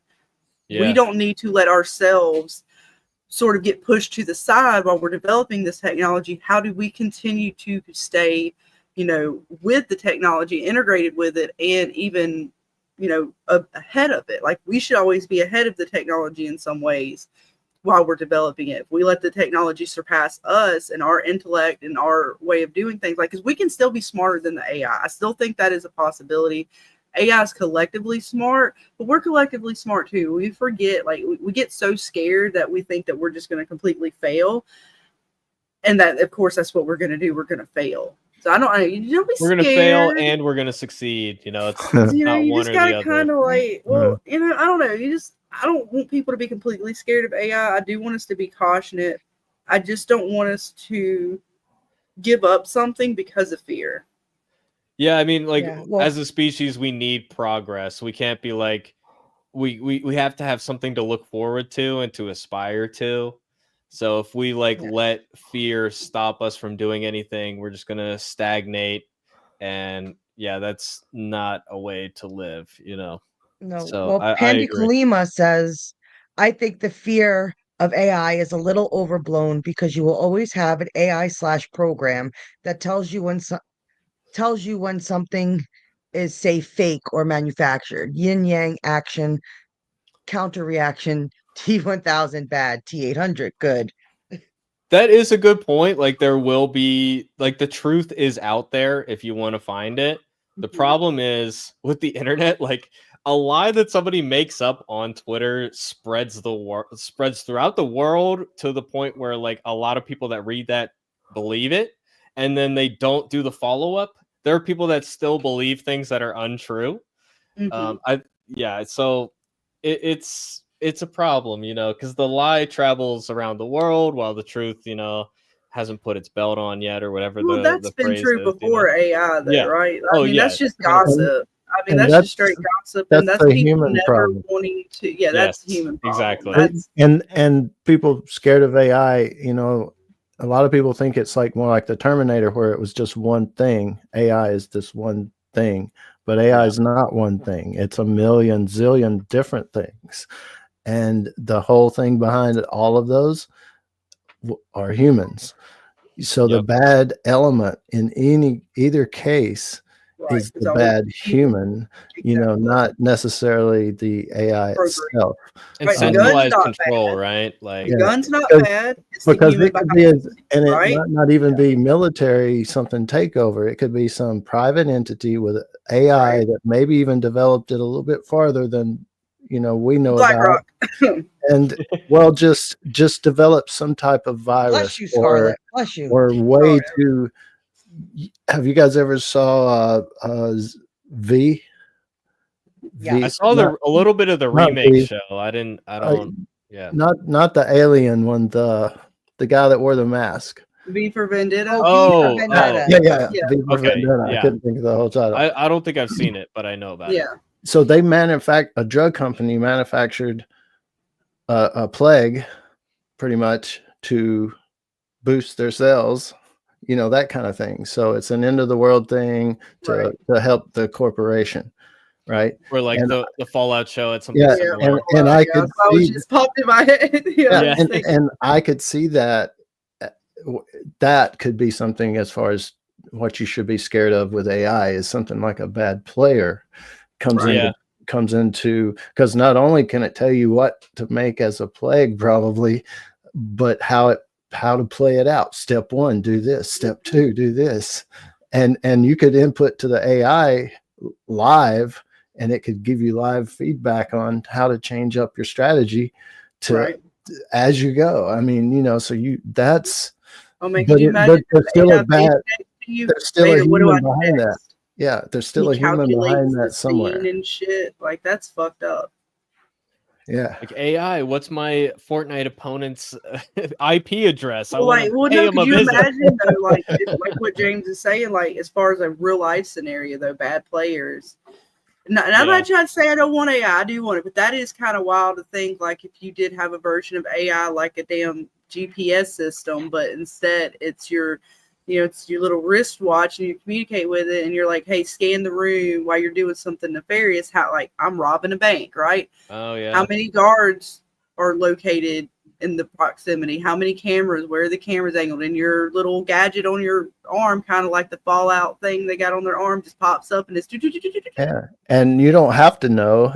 You ask it, what's my best escape route? Right. You don't have to have that thief ability like you did Just in the got old these days. glasses that have arrows pointing where Yeah. to go. Yeah, like gameplay. Yeah. And again, just like It's with just everything, like another level. Like Perfect Dark, with all of technology, right? No matter how simple the technology or how great the technology that we have, you have bad players and you have good players. You have a man with a gun. He could be there to kill you in a murder, or he could be there to save your life, right? That isn't, and the gun itself is not what determines that the technology is bad. It's like what James says, it's the person behind the technology. So, and again, just like with hackers, so we have hackers who are bad, they go out there and do bad things, and we have some that turn good, right? And they create the programs and the things to stop the bad guys from hacking your shit, right? So I'm sure if we have bad players on the AI side, and they've already done this, right? We've seen this in the music industry, where AI music, from my understanding, was kind of getting into Spotify. So now they have it where they have AI to track AI, right? So that way they can determine, okay, this is an AI song. This is not an original piece. So we can now post on there that everybody knows this is an AI created song. This is not an original song. So they're already creating AI to combat AI. So we kind of already do that within ourselves, right? We create something, then we create something to kind of check and balance it. We did kind of, I want to say we did it with nuclear weapons. I'm not saying it's a perfect system, but right, something was created. Oh shit, it's really fucking bad. This could be potential of disaster for if it falls into the wrong hands. So now we have what we have. I'm not saying it's a great system, but we have what we have to kind of keep nuclear armed war at bay. Not saying it's great, but we do the best we can, right? And you kind of have to work around it. Yeah. But nuclear stuff was not bad. It was not, nuclear weapons are bad maybe, but the original creation of, nuclear was not intended for bad purposes, right? I believe it was for like energy and stuff like that. And they didn't draw the line for that. They just kept making bigger and bigger bombs. Yeah. But then again, where does that technology lead us to? There's other things that we got from that technology. Yeah, So it's sort of that back and forth of when you're saying draw a line, and I very much so love to hear when people say, well, where do you draw a line with something? Because really, drawing a line is not as easy as you think. There's a lot more gray area to things in life than we really realize. And for you to say, okay, well, this is the line, you better be very, stern on that, because that's where you're drawing your line. You better make sure that line is drawn all the way down the sand, because you might not like where that's going to be drawn. Lines are gray these days, I think. Well, there's so many people that are just like no AI for any reason ever. Right. And like if you make a meme with AI and then put it online, like, oh, I made a little funny thing, people will get mad at you and be like, AI slop, downvote, you're bad. But it's like, yeah, I was gonna pay an artist to make that. Like, come on, get real. You know what I mean? Like, nobody was ever going to get paid for that. You know, stop pretending. You know, I'm taking somebody's jobs away. I just made a meme, okay? You know. And didn't they just do something where, I don't know if it was Trump did it or something, where they were doing AI stuff with like celebrities and putting them in very distasteful videos, but it was all AI, yeah. and I believe they're trying to make it where you they can't just do banned that. it. Yeah, they just banned it in the United States. Yep, So that way you're. I believe it's called the Take It Down Act. Yeah. I think that's a good thing. I think that's necessary. So see, there you go. That's where we draw the line, right? And there's legislation. Right. There's ways to govern. There's ways to sort of. And of course, you're never going to stop bad humans from doing bad things. That's the thing, is the enforcement. Like, do they even have the resources to deal with that? Well, they'll be able to do it in the United States. You're not going to be able to stop other countries, and that's the same way with pirating and anything else. That's why a lot of the stuff still exists, because until everybody in the world is on the same sort of governing system, you're not going to be able to fully stop anything. But at least there are countries who are going to say, hey, look, we're going to draw, this is where we draw our line, right? We're going to do what we can to stop it here in the States, or whatever country that is that chooses to do that. So, I mean, again, there's ways to combat it, and we'll do what we can. We can't stop all of evil, to be honest with you. It's always going to be there. Yeah, but we can't let it stop us from progressing either. Can't let that stop. I would love to have a robot made, right? Just I bet you would. A robot made, right? Mm-hmm. But here we go again. no. But you could He's going to test all the robots himself.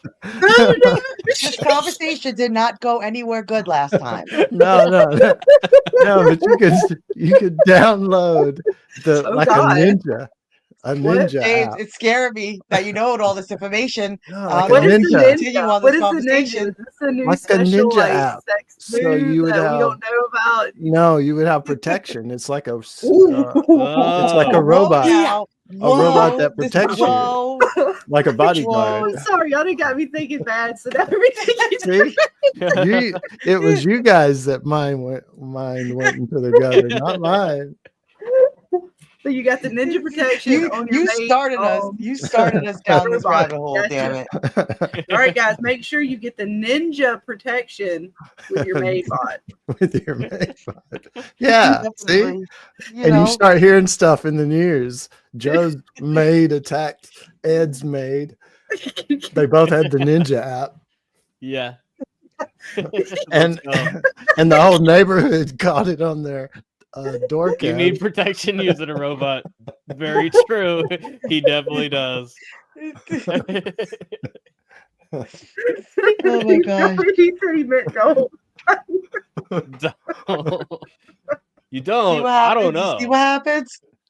I don't know, Rozzy. If you're with Miku, she's gonna hack you. Be careful. Might want to use protection when using Miku. I mean, do you trust the robot with, I'm not going to say it. Whoa, now, where are we going with this? Where are we going with this? You're going to have a bunch of if you trust it, look, if you trust it with maid duties, you would probably trust it with Ninja app. Yeah. But next thing you know, karate chops your dog. Yeah. It's like, oh, strange entity entered the home. Yeah. Oh, foreign object. You just whacked the fucker in the head. Detected foreign object.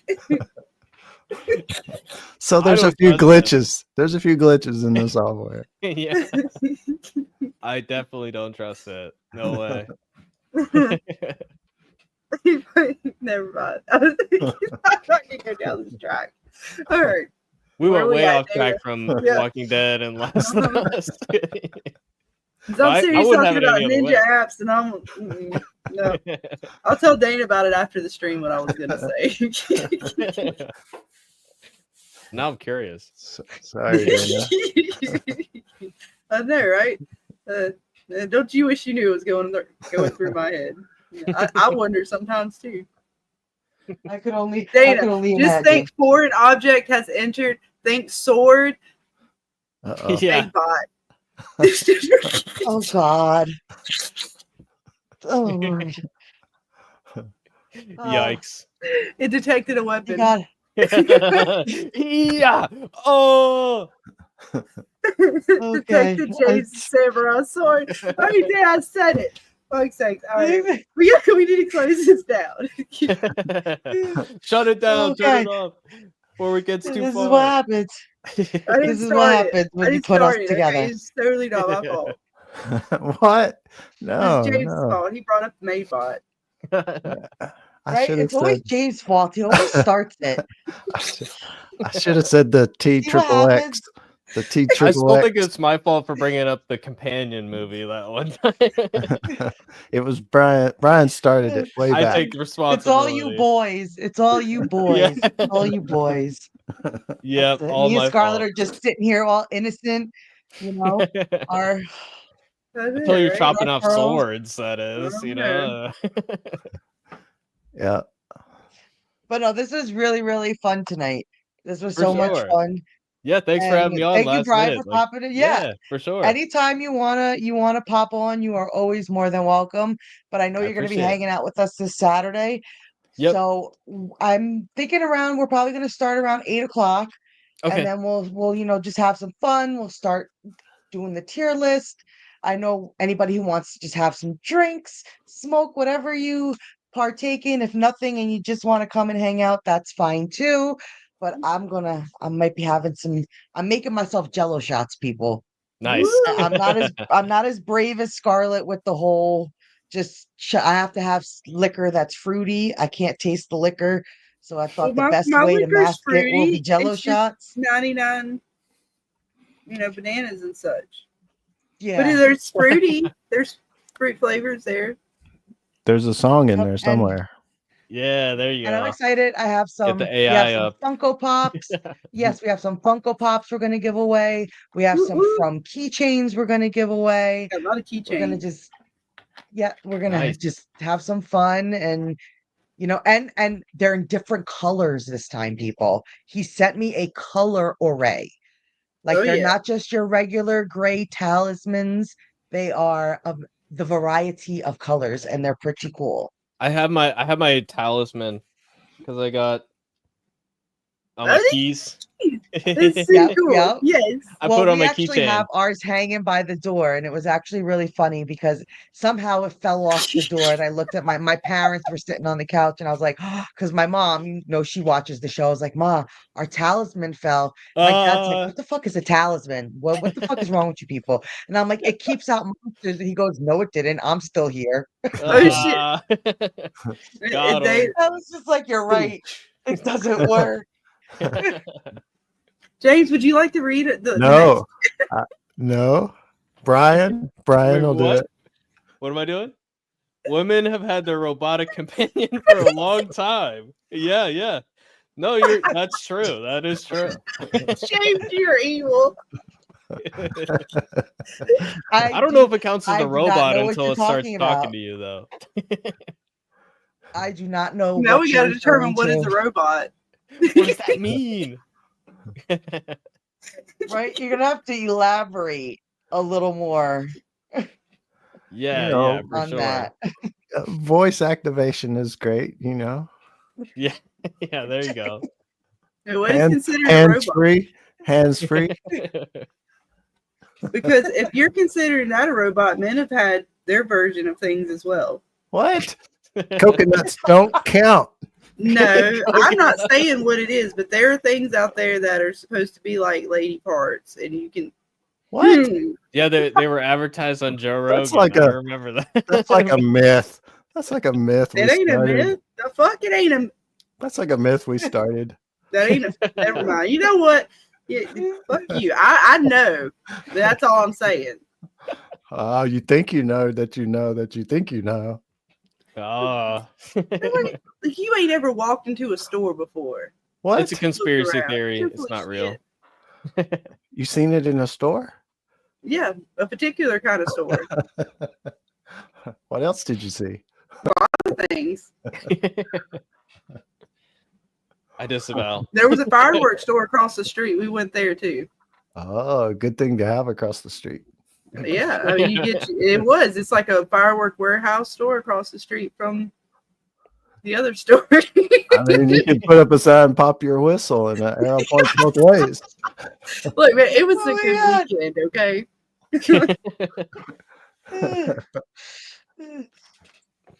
This That's funny. I love it. Best I wrap up love to a it. stream ever. I agree.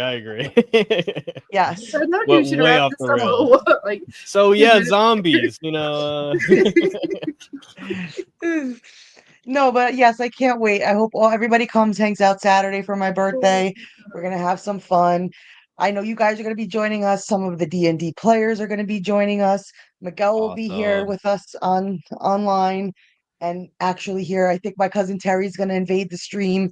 She's going to come here, and all I know is she says I have decorations. So I will be on camera as well because she's getting me all this happy birthday stuff. So we're gonna have some fun, do a nice Awesome. little tier list, fun stuff, and Woo! so I just want to thank you guys so much for hanging out, Hey, thank you. enduring, and thank you, Scarlet, for enduring these TV shows. I know this isn't your typical cup of It's tea, fun. It's but always fun to talk with you guys about I anything. couldn't do this without my partner in I crime. know. I couldn't do this without you either because It would be it weird. would be It would be painful. just It's weird. already painful. I love you, Dana. The dynamic sure duo for sure. It's just right weird. there. So, but yes, so until next time, guys, we'll see you Saturday. We'll see you tomorrow night for some gaming. Look into the Discords. I'm gonna post everything and just stay out of trouble, everybody. That's all. That's all I'm gonna tell you No for tonight. promises. No promises. All right. Bye, Well, I'll guys. see you Good night, Saturday. guys. Thanks so much. Good night. See ya. Bye. Bye.